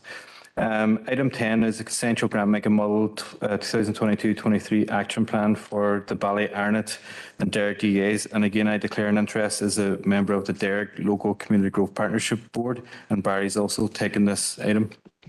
Chair, can I declare an interest as a board member for the Greater Chantal Area Partnership? Thank you. Thanks, Chair. Members, the purpose is to seek your approval of the Consensual Grant Making Action Plan 22-23 for both Ballyrarnet and Derrick DAs and aligned to local community planning. There's £15,000 for each action plan, members. And there's no additional financial implications for council. That was included within the existing budget. So in terms of recommendations, that you approve and endorse the action plan submitted by Ballyrarnet for 22-23 financial year, including a letter of offer to Greater Chantal Area Partnership, and also that you approve and endorse the action plan submitted by the Derg Local Partnership for the 22-23 financial year. Proposed by Councillor Ferd, seconded by Councillor Doyle. And again, members have no indicated speakers on this. If you want to go against it, please let me know.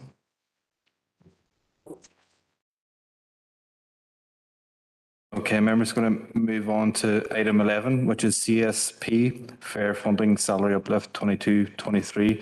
And Barry's going to take this item as well. Purpose is, members, to update you in the fair funding salary uplift figures for 22-23 and approve allocations to the 3 local advice providers. Vice Northwest 21,448, Dove House 6,758 and Resource Centre Dairy 3,760. Declaration of interest as a board member of RCD, please. Thank you, Councillor Jenny. Councillor Doyle. Declare an interest as a board member of Dove House.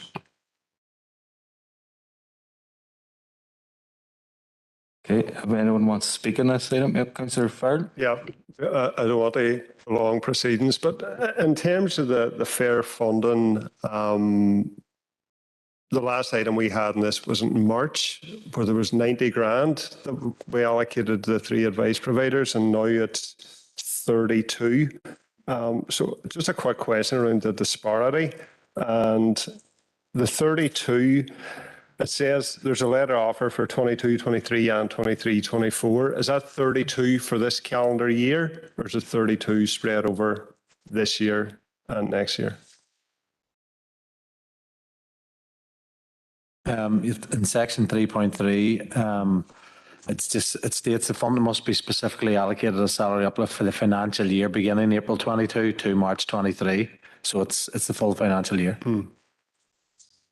And see, the 90 grand that we got in March that we allocated to the 3 advice providers, why is it only 30 now or 32? It seems like a massive drop. You'll see through yourself, Chair, the rates applied within the disbursement to employees under both the there's a welfare reform funding salary uplift and a CSP for a funding salary uplift. So there's actually two different funds there that we fund the advice providers through. So while it's a one pot and one service level agreement, there's a couple of different funds funded through DFC.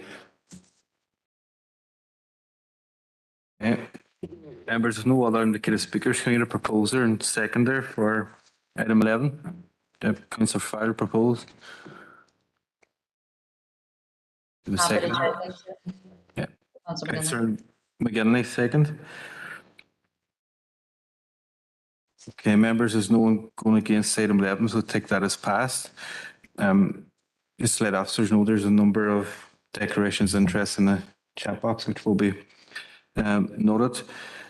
Members, moving on to item 12, which is the Food and Essential Items Transition Fund proposals for the Derg, Ballyrarnet, Foylside and Fawn DAs. I also declare an interest as a member of the Derg Local Community Growth Partnership Board. And again, Barry is going to take this item. Thanks, Chair. This is to seek your approval, members, for the action plans received for Derg, Ballyrarnet, Foylside and Fawn DAs in relation to Food and Essential Items Transition Fund provided in 2021 by the AFC. You'll see, members, that each DA has allocated £16,138 within their local partnerships, and proposals submitted will provide an indicative breakdown of associated costs relating to the delivery and implementation of each project. Officers will be available to advise lead groups and ensure projects are carried out within the allocated budget, and procurement guidelines will be issued to each of the lead partners as part of the letter of offer. There's no additional cost to council or match funding requirements, members, so the recommendation is that you approve the outline proposal for the Derg DA, including the issue of the 16,138 to the lead group Newton Stewart Leisure Complex. For Ballyarnett, a similar amount to the lead group Chantallo Greater Area Partnership. Within Foylside, the lead group, again for the same amount, Ballymagordy Hazelback Community Partnership, and the Faughan DA Eglinton Community Limited for £16,138. Okay, no members indicated they want to speak, but yep, Councillor Tierney.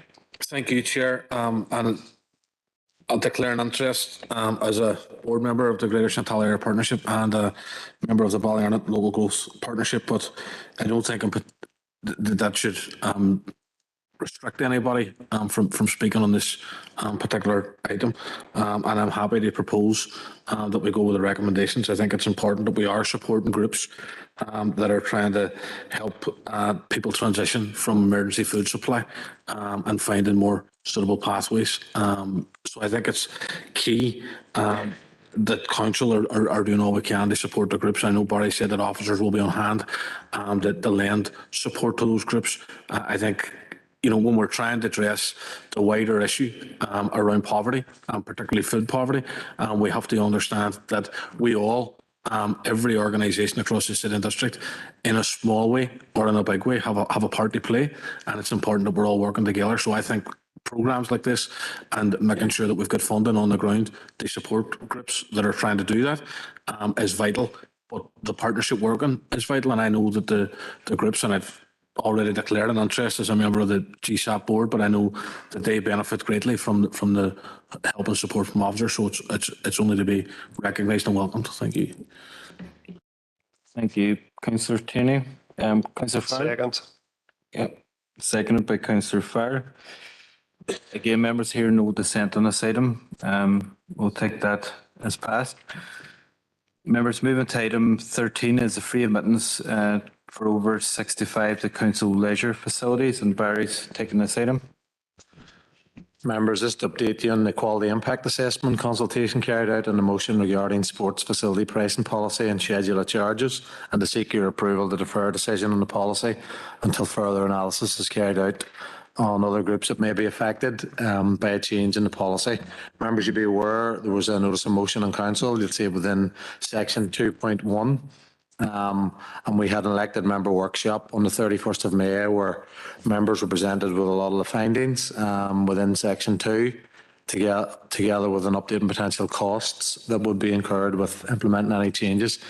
Following consideration by members of the workshop, it was concluded it would not be appropriate at this time to make such a policy change. It was highlighted that more promotion is necessary within leisure and community setting on the current offering in leisure community in regards to discounted activities and free of charge activities for over 65s and the wider Section 75 community.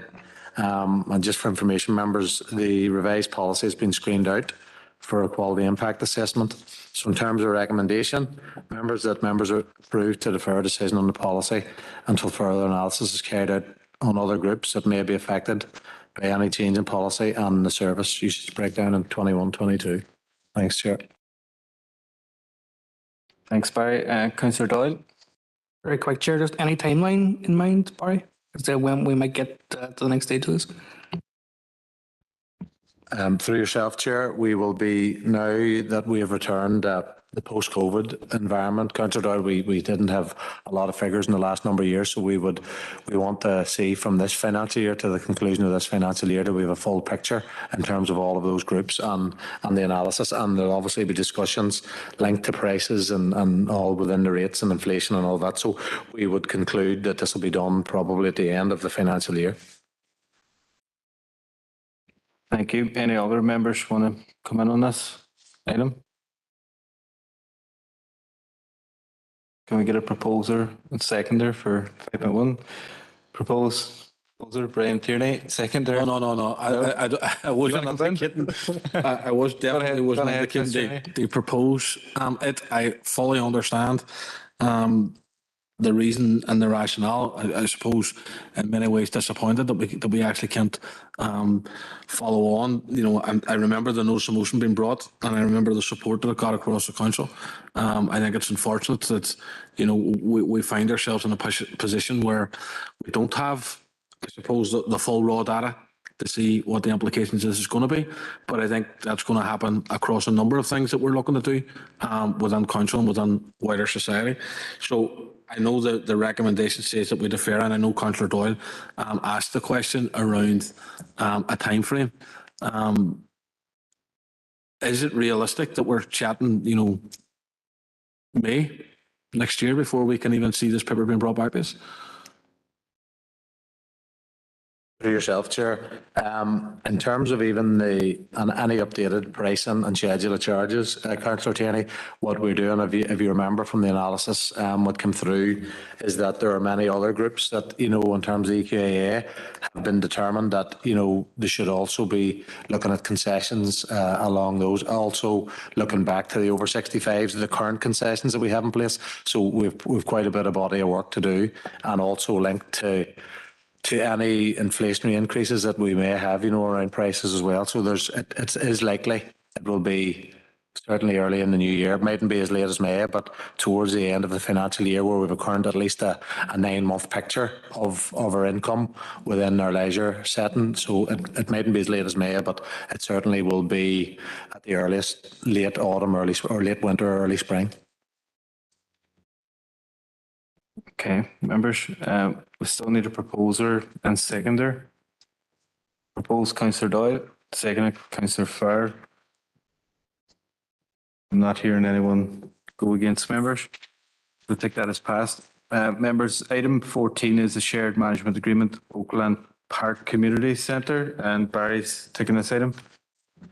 Members, the purpose of this is to seek your approval to relinquish the existing shared management agreement that is in place with Craigan Neighbourhood Trust for the management of Oakland Park Community Centre, and to seek members' approval to enter into a new shared management agreement with Trojans Youth and Community Group for the management of Oakland Park Community Centre from the 1st of October 22 to the 31st of March 25. Members, you'll see in the background that CNP have been managing this in recent years since the new pavilion was opened up at the Oakland Park pitches. But in fact, Trojans Youth and Community Group were actually carrying out that work on their behalf. So the group have actually been anchor tenants in the building for a number of years under the management of CNP, and officers have initially met with Trojans Youth and Community Centre to outline the agent responsibilities under an SMA, and they are quite content and happy to undertake this work going forward. So officers will continue to liaise with them to ensure that the community group has all the required training and documentation in place under the terms and conditions.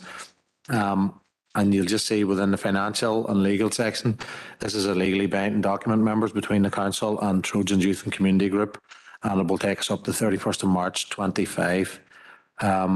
And the SMA will include a key holding fee to be paid to the community group who's in receipt of the shared management agreement, and the annual allocation for that at present is 2,200, which is within current budget. So in terms of recommendations, that you approve the request from CNP to relinquish their existing shared management agreement from the 30th September this year, and a new SMA is entered into with Trojans Youth and Community Group starting the 1st of October and ending March 25. Thanks, Chair. Thanks for that, Barry. Councillor McGinley. Good Chair, for that being. I'm just happy to propose the recommendations. That would be within my DA.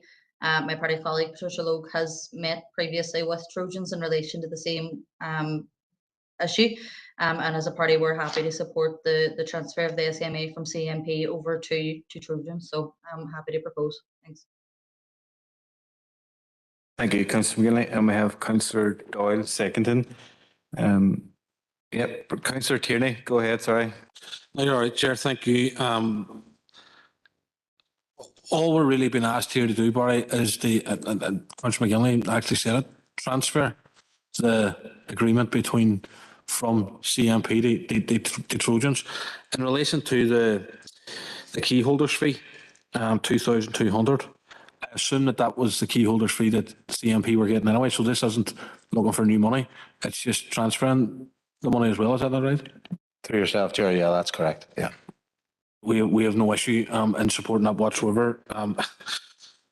It was always my understanding, I would assume, if you were to ask the majority of people in Craig, it was always Trojans that looked after it anyway. So I don't see now why we don't put that on the formal agreement between councils. So happy enough to support. Thank you. Thank you, Mr. Tooney. Again, members, I'm here no dissent on this item, and we'll take it as passed. Members, moving on to item 15 is the Sports Committee Club Maintenance Programme. And I'd also like to declare an interest as a member of Ernie St. Columba's Gaelic Club. Barry's going to take this item. Thanks, Chair. Purpose of this report is to advise you members of the grant recommendations presented to the Sports Committee Selection Panel in terms of our Sports Club Grant Maintenance Programme. You'll be aware, members, groups can get up to a maximum of £2,000. We have a budget that has been held in reserves, and this is a one-off budget. Members, we've had it for a number of years, carried over in reserves, but it's not a recurrent budget. So there's £60,000 available. A sum of 56,801 and 99 pence has been allocated to the sports clubs who have achieved a score of 65% or above. So the recommendations that members endorse the grant recommendations presented to the Sports Committee Selection Panel in respect to this scheme. Thank you, Barry. Councillor Doyle. Sure, thanks, Barry. Happy to propose. There's a very, very small amount of money left over. Is that just going to be carried over to another sports fund, or where will that go? Yeah, there is an amount left over. We have this programme and our sports development grant aid that was slightly oversubscribed. There's a number of clubs that didn't meet the required threshold of 60%. So yeah, it will go to the sports committee. Thank you. Councillor McGinley. Chair. I'm happy to second if it hasn't already been done so. I'm delighted. I've declared previously that I'm a member of Shandolan's GAC, so I am delighted to see that they're on the list for approval. But just to second if that needs to happen. Thank you. Thank you. Councillor McGinley. I see no other members looking in. Members, and I'm hearing no disagreement on this item either, so we'll take item 15 as passed. Members, we're going to move on to item 16, which is support for sport grant aid report. Barry's again taking this item. Thanks, Chair. Members, this is to seek your approval and decisions of our support for sport, which is our sports development programme monies, and the approval of the selection panel, and seek your approval for the same. Again, members, we have a 60,000 budget that is recurrent, funded through existing sports development budgets. A sum of 62,592.50 pence has been allocated to those sports clubs who achieved a score of 60% or above. And anticipated underspends will bring the programme within budget, so that would answer Councillor Doyle's previous query around that. And that would cover the 2,592.50 pence surplus. So recommendation that you endorse the decisions of the assessment panel and the sports committee to award those applicants who scored 60% or above. Councillor Tierney. Thank you, Barry, for that report. I have no issue with the main body of the report, but in relation to two that have been highlighted are ineligible. One, ineligible cost, which is fine. I can only but assume that they were looking for something that wasn't covered within the grant process. In terms of the other late submission, two questions: did they meet the threshold, and then how late were they actually late? Because this is around getting support out to clubs at a very, very difficult time, and I think we should be doing all we can to facilitate that. And if it's, something that we can, if there's money there and they've scored the right, they've come over the threshold, are we content? They say, sorry, you're not getting it just because it was a little bit late. Through yourself, Chair. In terms of our audit recommendations, if it's a minute late or a week late, it's still deemed late. We do write out to the clubs, we email them to let them know of the deadline. So whenever we do get a late submission, we don't actually score. We wouldn't actually score those applications. So I'm not able to provide, did that particular application meet the threshold or not? Once it's deemed hasn't met the deadline, then it's deemed ineligible to be scored. Councillor Doyle. Just to declare an interest as a member of Namaya CLG. Member of no other indicated speakers. Can I get a proposer and seconder? Proposed Councillor Farrell, seconder. I'll second that, Councillor McGinley. Thank you, Councillor McGinley. Okay, members. Okay, members, will take that as passed. The next item is item 17, which is the new residence guide, and Barry again is going to take this. Thanks, Chair. Members, the purpose report is to seek your approval of a new draft resident guide for Derry City and Strabane District Council area, and subject to members' views, is recommended members approve the draft guide attached to Appendix 1. Members, you'll be aware that a draft resident guide was tabled for members at the last Health and Community Committee, and any suggested amendments from members or stakeholders have been incorporated into the draft document. The amended draft guide is therefore attached for your approval. Members, just in terms of a bit more information, members are advised the Executive Office hosts meetings with the Home Office, mayors and council officers fortnightly to discuss associated issues with the relocation of asylum seekers into the city. And I know there was a bit of discussion at the last meeting around this particular issue. Officers have been advised that mayors have relocated asylum seekers exclusively to homes, bed spaces in the city at present, and not into any surrounding towns or villages in the district to date. Members are also advised that the Good Relation Officers are hosting another multi-agency forum, which is passed before this, it was the 15th of September, I think yesterday that was. So this meeting will allow for further discussion on needs and support arrangements for new residents in the city and district. So members, in terms of recommendations, subject to any final members' views and feedback, it's recommended that you approve the draft new resident guide and the issue of it to any relevant organisations and individuals to assist in welcoming new arrivals into the city and district. Thanks, Chair. Thank you, Barry. I have no indicated speakers. Councillor Sinai Barr.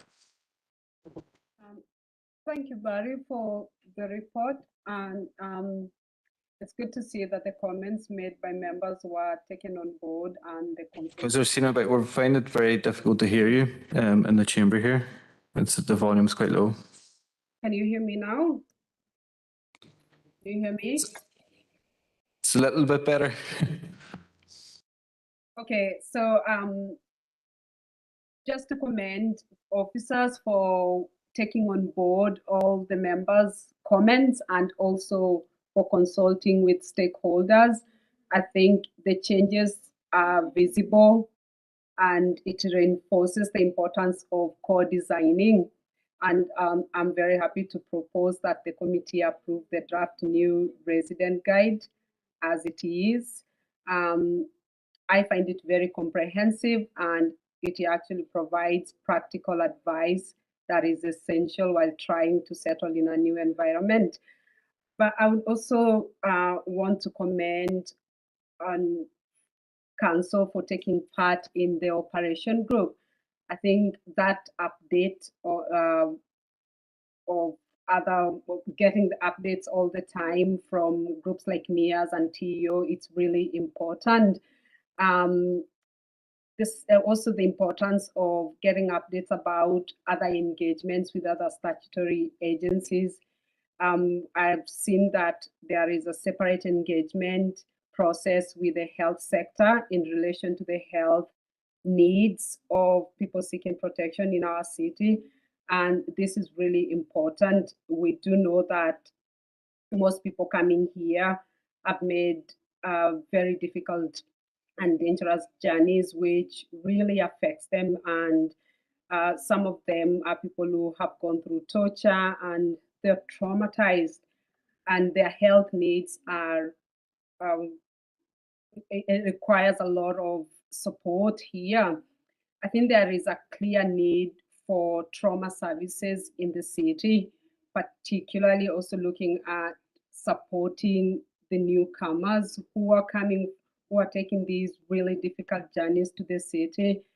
But before we can get that, there are services that we can put in place to support them. There's a few things that we can do, particularly to support the mental health and physical needs of those coming here. Members would know that there is currently council is providing a free 3 months gym membership as part of the social cafe initiative, and this was approved just a few months ago. But this free service was only extended to 30 people currently living in the hotel. We do know from this report there are many families and single adults living in homes across the city now, and they are currently excluded, including others living in hotels. Those who are availing of the scheme have already reported great benefits. I meet a lot of them, as you know, because we work constantly with most of the people who are new residents within the city. But and they've given us really positive reports of how the gym facilities are supporting just not their mental health and physical needs, but also helping them to connect with communities. Many are making really good friends through the gym, but the arrangement is due to end shortly. And for this reason, I think we need to make it a recurrent and free service for those people who are coming to seek protection in our city and district. I also think that by now, we do know that there are people who have no recourse to public funds, and this group is that one group of people who have no recourse to public funds, which means they have very limited access to support with anything more than accommodation and food. So in practice, they are left with a budget of only £8 a week, and some of them don't even get that £8 a week. So we need to build on the existing social cafe initiative that is due to end in October, and include maybe gyms and other integrated support for this group of people. So I would like to see also the scheme being extended to Ukrainian families who are arriving to the city now.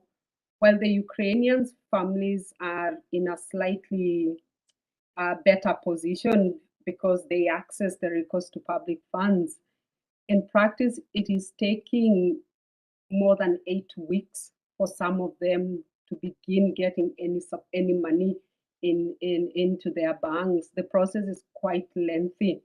So I would like to make a proposal that we offer a free health and fitness membership package to all asylum seekers while their claim for refugee status is ongoing, and for Ukrainian families for up to 6 months.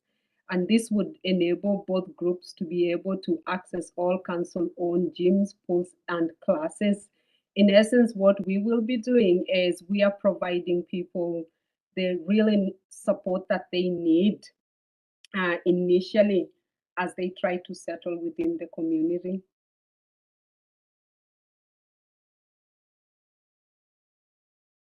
Lillian, can you put your proposal into the chat box for us, please?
Yeah, it's the same.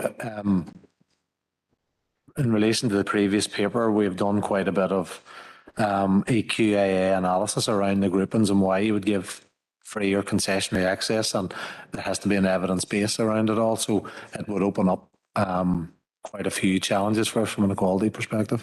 But the funding, Karen's right about the funding issue, that was a finite amount of £5,000. I think we need to maybe hear the funding issue again, maybe, might be useful. Lillian, thanks. I'm going to bring in Karen here just on the issue. Chair, and apologies, I didn't enact my microphone when I was speaking. The existing programme that we have been able to offer is funded through our Good Relations programme, and that's a finite amount of money that we have agreed with the funders for that particular programme. To move beyond that, we would need to obviously analyse the scale and quantum of numbers and the financial impact. Earlier in the meeting, we had a debate about the difficulties from a wider equality screening perspective and offering reduced fees to specific entities within the overall Section 75 grouping. And whilst absolutely appreciating the benefits of what is being proposed, it is something that we as an officer team would need to look at in more detail and bring a considered report back to yourselves for decision making. Thank you. Karen, Lillian, you want to come back in? Yes, Chair, I just want to highlight something. I think putting a group of people with no cost to public funds into the Section 75 category of most people who have recourse to public funds isn't fair. The group of asylum seekers who are coming to this city here get almost zero support. And I appreciate that it is going to be another expense, but we can follow good practice like what Belfast City Council has already done. They've already provided this critical support to asylum seekers in Belfast. So it's something that can be done. I appreciate that there is a lot of equality screening that has to be done, but this is a completely different group of people that have nothing. They will be staying, especially now that we are going into winter months, they get the opportunity to get out, to go to one place that they can socialize and connect with others. The rest of us have families here. We have that opportunity and the safety net of being with families and friends that we have already made. This group is new and they are not allowed to work. They cannot go anywhere else, particularly these winter months, and they will just be staying in the house. Even the 30 people getting this support, but after 3 months, what would they do? And what benefit would we say that they have achieved after 3 months that everything just stops again? So I really think that we should really consider where we have welcome people within our city, that we support them until that time that they are able to do it by themselves. And that time will come, as it came for me.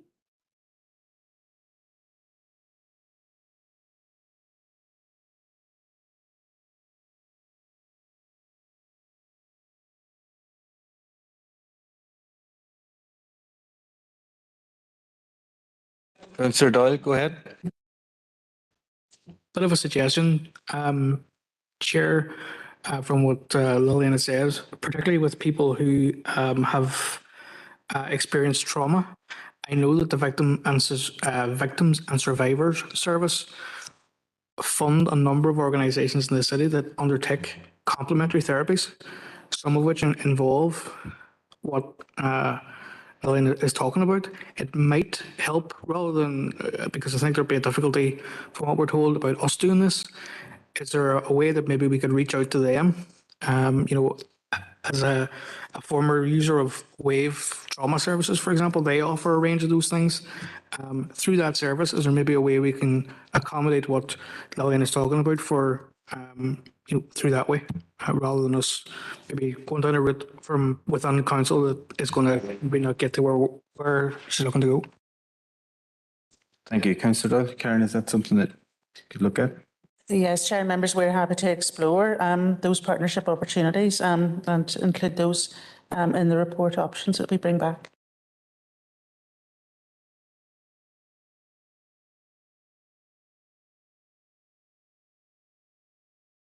Okay. Yep, the report's going to be brought back on that issue to committee. Lydian, are you happy enough with that? Yeah. Okay, thank you, Lydian. Okay, members, I'm going to move on to item.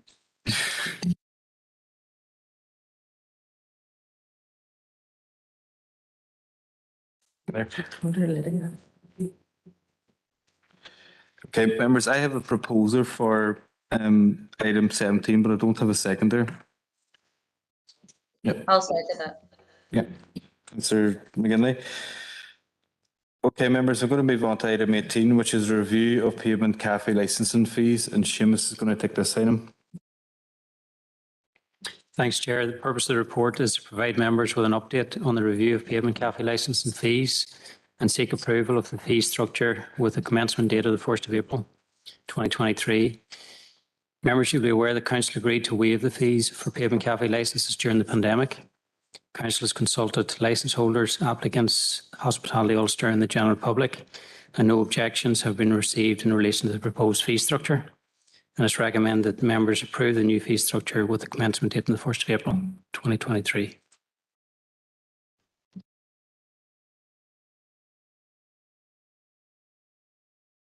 Councillor Doyle. I'm glad to see that there's a revised date on this, Chair, because whilst obviously this can benefit many of our local businesses, we are in the middle of a cost of living crisis for all of our constituents.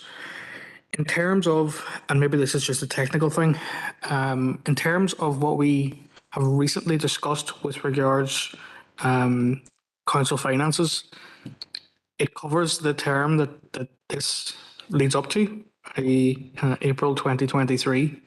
Can we get some clarity around the cost implications to council of this and how we're going to manage that given the principles to which we recently agreed?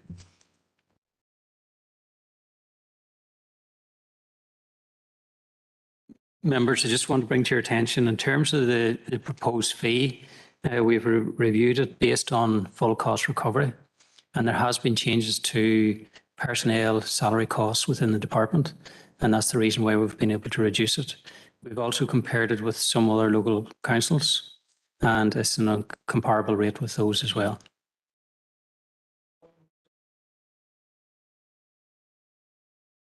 Okay, members, I have no further indicative speakers. Can I get a proposer and seconder? I'm happy to propose that, Chair. Proposed Councillor McGinley, second Councillor Doyle. And again, no dissent on item 18. We'll take that as passed, members. Members, moving on to item 19, consultation on food hygiene written online display regulations NI 2023, and Seamus has taken this. Thanks, Chair. And as you say, the purpose is to make members aware of this consultation and seek members' approval of the draft consultation response. Members of the relevant food businesses have been required to display food hygiene ratings of a score 0 to 5 on their premises since 2016, which is aimed at helping the public decide where to eat or shop by providing information on hygiene standards. Due to the increase in consumers purchasing food online, it's proposed that the new legislation will require online food ordering market to display food hygiene ratings. And members of the Food Standards Agency will provide Council's funding to carry out this role. And it's recommended members note and approve the draft consultation response.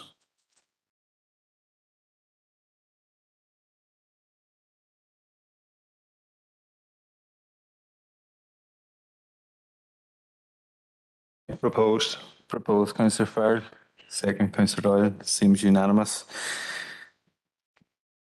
Okay, members, I'm going to move on to item 20, which is Generation Hope Youth Suicide Prevention Conference. And again, Seamus is taking this.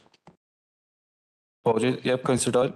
just in the matter of trying to save time, did I recently receive an email to say that this was cancelled? I'm nearly sure I saw an email to say that this event had been cancelled. Through you, Chair, not aware, Councillor Doyle.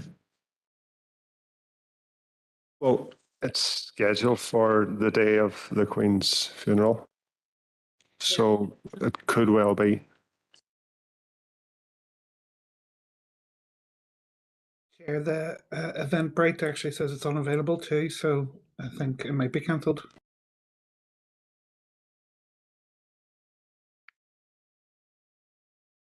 Chair, I also received an email about cancellation of this meeting. Okay, members will, it seems to be cancelled. We'll bring back another paper if it's rescheduled. Okay, members, we're going to move on to item 21, which is Protect Life 2, Consultation for Suicide Prevention and Post-Prevention Services. And again, Seamus is taking this. Thank you, Chair. And as you rightly say, you've outlined the purpose of the report. In terms of background, the Department of Health published a new suicide prevention strategy in 2019, which includes specific action to deliver services which support those bereaved by suicide. The Public Health Agency has produced a discussion paper on a proposed service delivery model, which covers commissioning priorities and type of service available across Northern Ireland. The report also outlines the current investment and funding position for suicide support services. And members, it's recommended the Council establish a cross-party working group to consider and formulate a response to the consultation documents. And members make nominations to the working group. Thank you. For the nomination.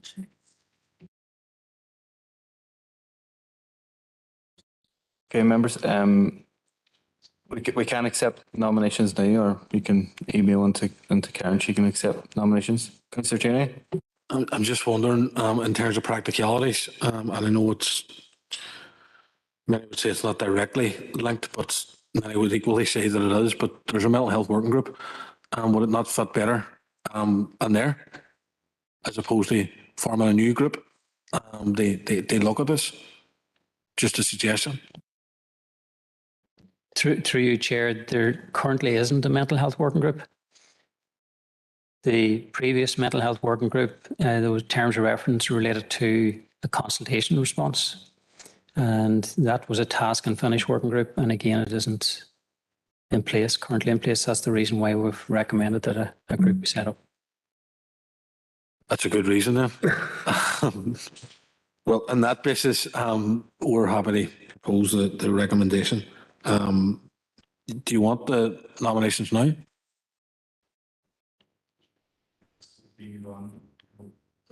We'll email on then. But look, we're happy to support it. I think it's important that we do respond to the consultation. We have,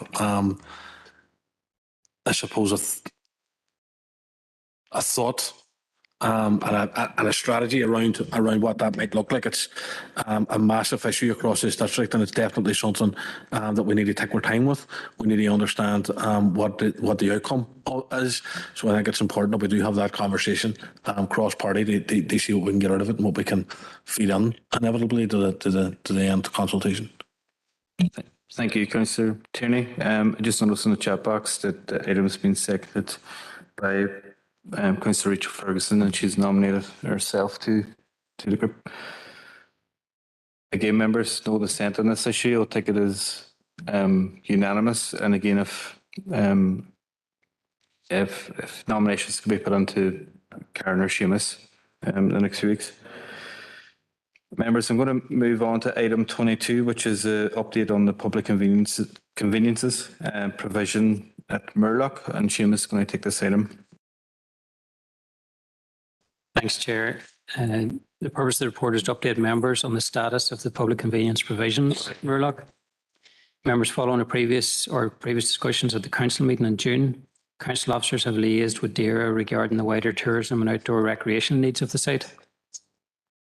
Murlock is an inland fishery managed by DERA. The toilet block was installed on private lands by the Rivers Agency in the 1980s, and council agreed to meet the costs associated with cleaning the facilities. DERA has confirmed that the toilet block is no longer on their asset register, and also has no budget to develop the site or provide public conveniences at the site. The toilet block is located on private land and no lease agreement is in place with DAERA or council, which presents legal and financial liability. Members, the council tourism team commissioned a report with DAERA and the Loss Agency in 2017 to consider opportunities to develop both Murlock and Loch Ash. The key finds are outlined in section 3.7 of the report, including major investment required to realise tourism potential. Council officers within the tourism section will continue to support DAERA should it wish to develop and promote the site. And the report outlines the cost to provide suitable public conveniences at this site. However, there's currently a moratorium on new capital spend, and there are other financial and legal implications associated with any lease agreement. So members, the recommendation is that members consider the issues outlined in the report, taking into account DAERA's position and the tourism assessment. Thank you, Seamus. Councillor Kelly.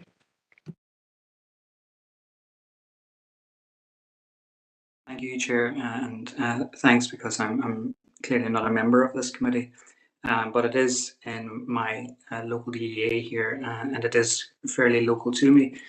And for members who may not be overly familiar, Murlock is part of the public angling estate and is the only site the department manage within our district. By comparison, there are 11 such angling sites in Fermanagh Omagh District Council. So you can see just on a pro rata basis how much money the department is pumping into Fermanagh Omagh District Council compared to Derry City and Strabane District Council. As Seamus has outlined, the toilets and the changing facilities at Murlock have been there for decades. They were installed by the department and council open closed them and cleaned them. But while this is not a council site and these are not council facilities, we should not be agreeing or rolling over because the department can't find a title deed or a lease document. Nor should council be providing cover for the department by ratifying proposals to approve closure. In my opinion, council should always be pushing for retention and expansion of services as a default position, especially in remote rural areas. The appeal from civil servants to the idea they don't provide toilets at other sites is nonsense. The department's own website advises there are 26 sites with disability provision across the north. 5 of those advertised have on-site toilet provision: Murlock, Ballinaleg, Castlewelm, Movanaher and Kelly Lane. The majority of the other sites have disabled toilet access advertised within 500 metres. Only 3 sites have zero provision within 500 metres, although availability is advertised within 2 to 3 kilometres. Beyond toilet provision, there are other disability provisions at other sites which are not provided at Murlock. So, for example, the Lower Loch Earn site has a hoist to assist wheelchair anglers in and out of boats. That's not available at Murlock. That's not provided by the department. A number of sites have in recent time been tarmacked to facilitate greater access for wheelchair users, and that has not happened at Murlock. So the idea coming from departmental officials that there's a sort of a standard presentation of facilities across all sites doesn't stand the test of scrutiny. Chair, there was a paper presented to the E&R committee no farther away than yesterday, detailing the need for additional toilets at some of our remoter amenity sites. Instead of accepting the removal of the scant service provision the department provided their only public angling facility in our district, we should be objecting to this proposal and writing to the DAERA Minister, advising of our displeasure and protesting the removal of these facilities and request a site meeting with him and his officials. We should also reflect the impact this will have for all users, including those with a disability, on the wider public angling estate. And we also need to seek a copy of the Equality Impact and the Rural Needs Impact Assessment that informed this decision, which to date has not been forthcoming from departmental officials. Chair, as you know, I'm not a member of this committee and therefore cannot make a proposal. But in the absence of a committee member moving such a proposal, I would ask that any decision might be held until full council, and I would be in a position to put something to the floor. Councillor Kelly, thank you very much for that, and I do concur with a lot that you've said. To be honest, I visited Murlock recently to do some kayak lessons a few Saturdays ago, and I actually couldn't believe the amount of people that use Murlock for recreation, including anglers, including those who are undertaking kayaking lessons. There's a lot of kayakers up there, and those who generally use it for outdoor recreation. Councillor Kelly, I don't think we have any colleagues from our neck of the woods. Yep, I see Councillor McGinley's proposing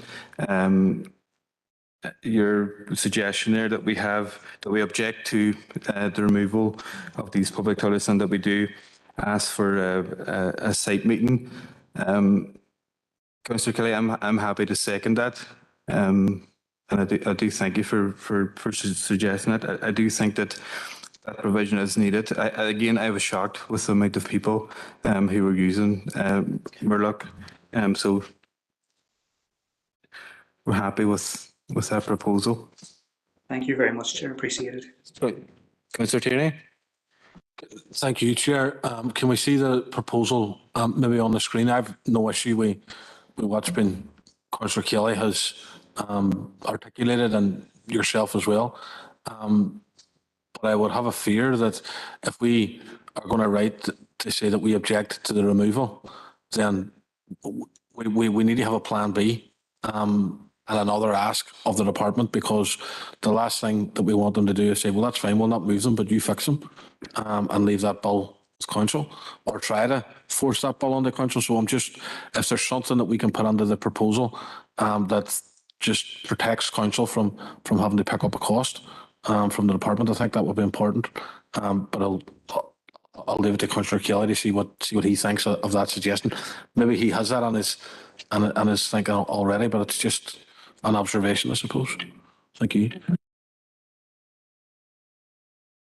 Councillor Kelly, are you able to put your proposal? I know it's your colleague, committee member, Councillor McGinley, that's proposing, but are you able to get it into the chat box? Give me just a second. I haven't prepared, Chair. Sorry. No problem at all.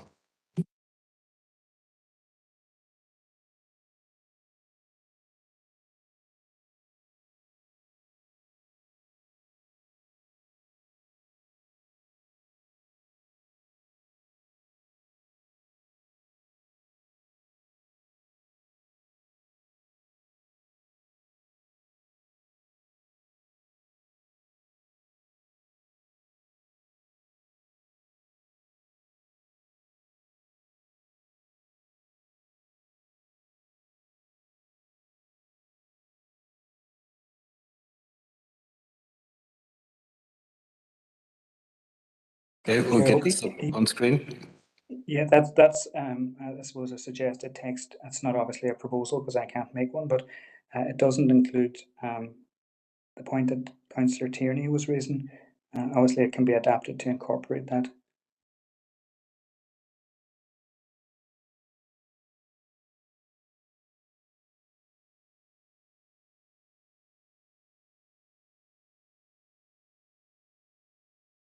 Chair, maybe if Brian wants to type in his point.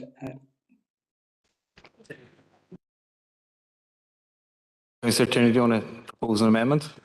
No, look, I'm not in any way trying to teach my granny how to suck eggs. I just think it's a way that could protect council. If Councillor Kelly, who's from that DA, knows the area, understands it a whole lot better than what I do, if he's happy with that, then that's fine.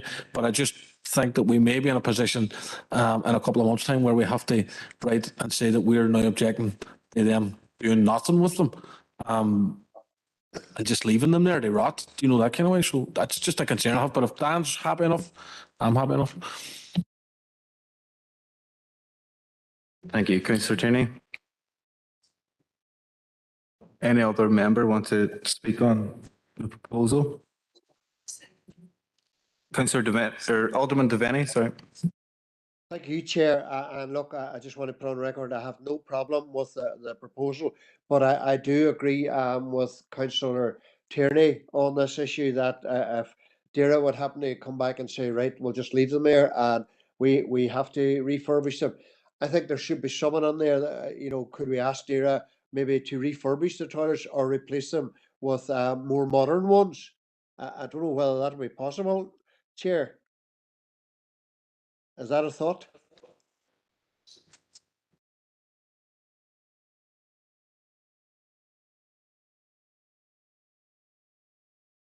Proposal, so Yeah. Are you happy to incorporate that into the proposal? Yeah, I have no issue with that. Can Dan take that in? Chair, I'm more than content with that. Thanks very much.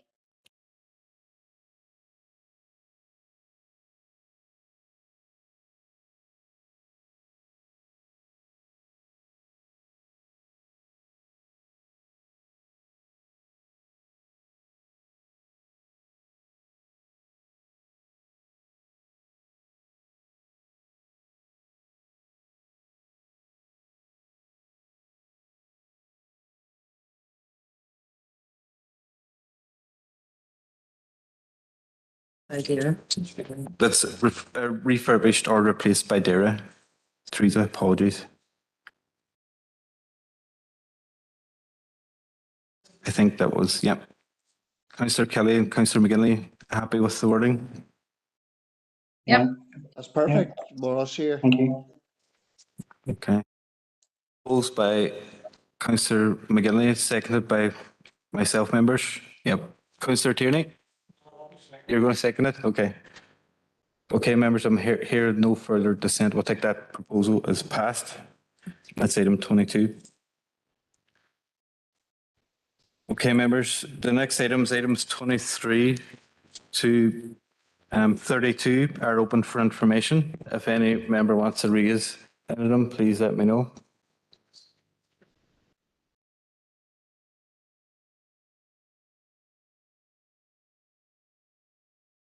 Item 24, Councillor Riley. Yeah, Chair, thanks very much for bringing me in. I'm not a member of the committees. I know you have a very long agenda, so I'll not delay us too long, but it did just be worth, I think, recording the fact that in relation to the GA Gate of Gains update in item 24, that over the past number of years, if you look at the grid on 3.5, the expenditure on GA has more than doubled, and I think that that's to be welcomed and to be reflective of the upgrade of interest in GA right across the city and council area. Chair, through you, in relation to the points made in 3.9 on page 218, where it talks about working in conjunction with the other partners, obviously the county boards of both Derry and Tyrone. It touches on the fact that the strategies will be integrated into the physical activity, wellbeing, and sports strategy for the area that's been currently developed. And I'm just wondering, going forward, if officers are in a position to give a timeline for that piece of work. Thank you, Chair. Thank you, Councillor Riley. Barry, have you information on that? Through yourself, Chair. Yeah, Councillor Riley will be bringing an update report on the development of our strategy if not in October, it'll be in front of members for November committee. Okay, thanks very much, Barry. Thank you, Chair. Okay, there's no further. Karen's going to come in on those correspondence, members. Members, it's just to note that we have received two pieces of correspondence. One in regard to accessible parking bays in the city centre from the department. Just this afternoon, correspondence from the Minister's private office in relation to care homes top-up fees. So we'll circulate those to you tomorrow. Thank you. Thank you, Karen. Councillor Tierney. Chair, thank you. It's under correspondence, but it's a different piece of correspondence, which is in the pack, if that's all right. But if you want to take all our members on those points that Karen raised, I'm happy enough. Do it. All right? All right, okay, thank you. Chair, item number 31, page 395, and today's agenda pack is a letter from Department for Communities around the cost of living crisis on local community centres. And the Minister's department point out a number of things that they're hoping to do to support community organisations. And they also point out about the work, the very important work that the community and voluntary sector organisations do. At the local growth partnership meeting last week, there was a wide discussion around this particular issue with a number of groups reporting that they are seeing, like everyone else and like every other organisation, increased bills and anticipating increased costs for keeping the doors open in centres. And I have no doubt that this is going to be reflective across our district. We asked for a exercise to be carried out by the local growth partnership around trying to forecast what those bills may look like now. And for the next 6 months, October 22 to March 23, organisations have identified an anticipated increase in both electricity and gas as compared to the same 6 months last year, ranging from a 23% increase to a 163% increase in electricity costs and a 136% to a staggering 763% increase in gas. At that meeting, we were talking about heat banks. I know of organisations, community centres that are council-owned, community-managed, are currently running programmes so that they can keep the doors open so that people can come in the evening and get a bit of heat, watch the football and putting on programmes, but they know the reasons why people are coming. And I have a genuine fear that if we don't support these organisations, they meet these costs, then a few organisations are going to go to the wall, because there's anybody who knows who does work with community organisations, there's a lot of funding coming for programme costs and all that there, but there's no running costs, and that's where these organisations are going to fall down. So, for example, with those figures that I just read out, there has been some number crunching done, and 5 organisations in Ballyarnett, and anybody who has looked at the previous reports, PCSP or any funding opportunities that come from this council, the groups in Ballyarnett, there's tons of them. There's tons and tons of community organisations there, and they're all doing really, really important work, but only 5 of them have responded so far to this wee exercise that we've done in the last 4 or 5 days. And of those 5, the anticipated cost for the next 6 months is a total of £46,000 to keep the doors open. If we can't support them groups to find that money, I have no idea what's going to happen to the groups, and then what's going to happen to the people that they're supporting. So when you look at 5 organisations across Ballyarnett, 46 grand, multiply that across this district, and you're talking of a massive, massive shortfall. Now, people, this isn't about politics or anything like that, but I said it in here at the Financial Working Group meeting the other day, and I appreciate the letter from the Minister and her looking to do all that she can, and I understand that she's a community and voluntary sector background, so she will get it. I've no doubt about that. She may not get new money to help her because of the stalemate at Stormont. Understand that 100%, but she does have a budget. She's still spending a budget right now, and as I see it, there's a number of ways where people need support. They need support around the Hardship Fund, which I've no doubt that that's what she's hoping to do. We need these organisations to stay open. It's just the cold, harsh reality of it. So I would propose that council officers from our community development section or community services section work with all of the organisations across the city and district to understand what those projected costs may be, and then support those organisations in a combined lobby to the Minister to get those funds allocated before these organisations go under, because we all know once something goes, it's extremely hard to bring it back. And now is the time where we need to be looking and going, right, how do we plan to get these organisations through this crisis? It's no good doing that in 6 months' time. because they're already against the wall. They've already used reserves, all that stuff. It's all gone. It's all exercised. Now is the time to start planning. So I would hope that officers could maybe take that forward. And I know that we've got a community centres working group, but it's not council community centres that's going to be affected. It's people outside of that in other organisations. So those are the people we need to be reaching out to. Those are the figures that we need to be getting on. And there's a template there, which I'm happy to share, that will hopefully help other organisations get those costs. But I know through the strategy managers within the neighbourhood renewal areas that this template has been sent out. So it's just a matter of reaching out to those organisations through the strategy managers, through the local growth partnerships to understand what those figures are. Bring them on, let's have a conversation about it. Let's see how we're going to take it forward. Thank you. Thank you, Councillor Tierney. Officers are happy to take that on for you. Secondary, yeah. Yeah, I'm sorry. Need a seconder first. Councillor Doyle, second. Councillor, do you want that on same item as well? Yeah, go ahead.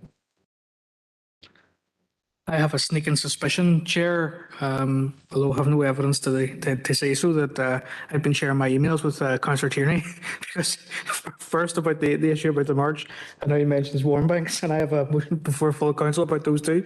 But he's absolutely right. Look, the organisations that support people right across this district are struggling. You know, I'm not going to repeat a lot of the detail that Brian has outlined, because you know, as much as we try to focus on an individual or a household, there are organisations out there, particularly for older people or people who are isolated, particularly in the rural areas, to provide services that literally do keep people alive and give them a quality of life.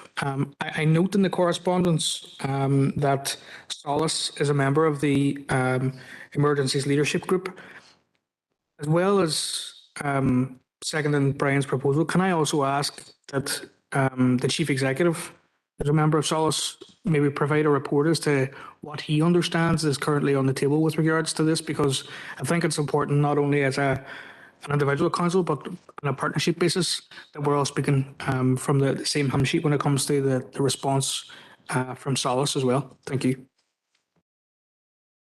And Chair, and just briefly, Solace do have two representatives on the Community Voluntary Leadership Group looking at this specific issue. I know the Chief Executive has asked the Director of Environment and Regeneration, because of the sustainability and energy efficiency, to draft basically some commentary that will be presented to Solace for endorsement and subsequently transferred onto the ministerial offices.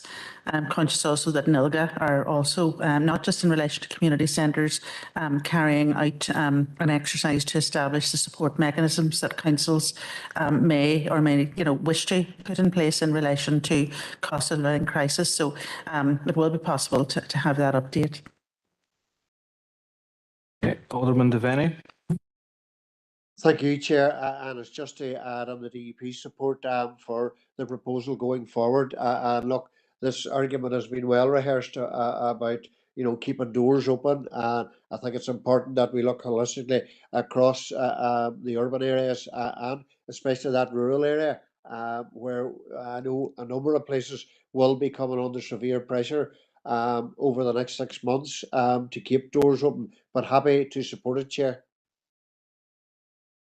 Thank you, Alderman Devaney. Councillor Farr. Thanks, Chair, and I would concur with the remarks of all the previous speakers, and I was privy to the conversation at the Ballyarnett Local Growth Partnership, but I note one thing in the correspondence. It says department officials are currently exploring the evidence available. They don't have the evidence from this city and district about the pressure on community organisations, and it's scary.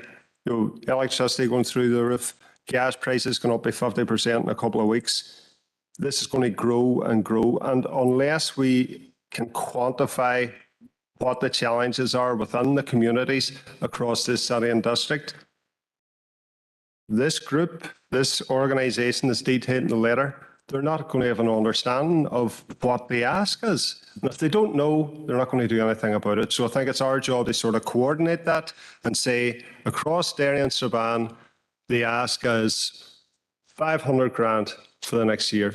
That's the additional cost. I'm plucking that out of thin air, but I mightn't be far off. So we need to tell them our community sector is suffering, but this is what they need to keep afloat. And I think that's what the key outcome of this is, that we know what the challenges are, because another month or so, you could have another 30 or 40% increase, but it needs to be reviewed on a consistent basis so we know what the costs are coming down the line. Thank you. Thank you, Councillor Firth and Alderman Guy. Thank you, Chair, and thanks to Councillor Tierney for bringing this up tonight. I actually mentioned this in a meeting not so long ago, that our community centres will have to be used to help the elderly out through this winter. But no, I fully back what's being said. Obviously, it's good to know that Solace are putting something together. I know that colleagues of mine in other councils across Northern Ireland are putting the same thing forward as well. So I think if we can all do this in a form of unity, then I think that it needs to be said that our community centres need this help, and obviously our pensioners and most vulnerable need it also at this time. Thanks, Chair. Thank you. Alderman Guy, so I haven't heard any dissent on your proposal. Mr. Tierney, do you want to come back in? Are you happy enough? Oh, happy enough. I think, you know, everybody will know how this is going to impact on community organisations. The very fact that we're talking about warrant banks actually frightens me, to be honest with you. But that's where we are, unfortunately. So it's important that not only are these organisations supported to stay open, but that they're there when people need them. They're going to be their first port of call. They're on the cold face of this whole crisis, and it's important that we're doing all we can. It's, you know, Grant sitting here saying they need extra money, they need extra money, they need extra money. We all know that.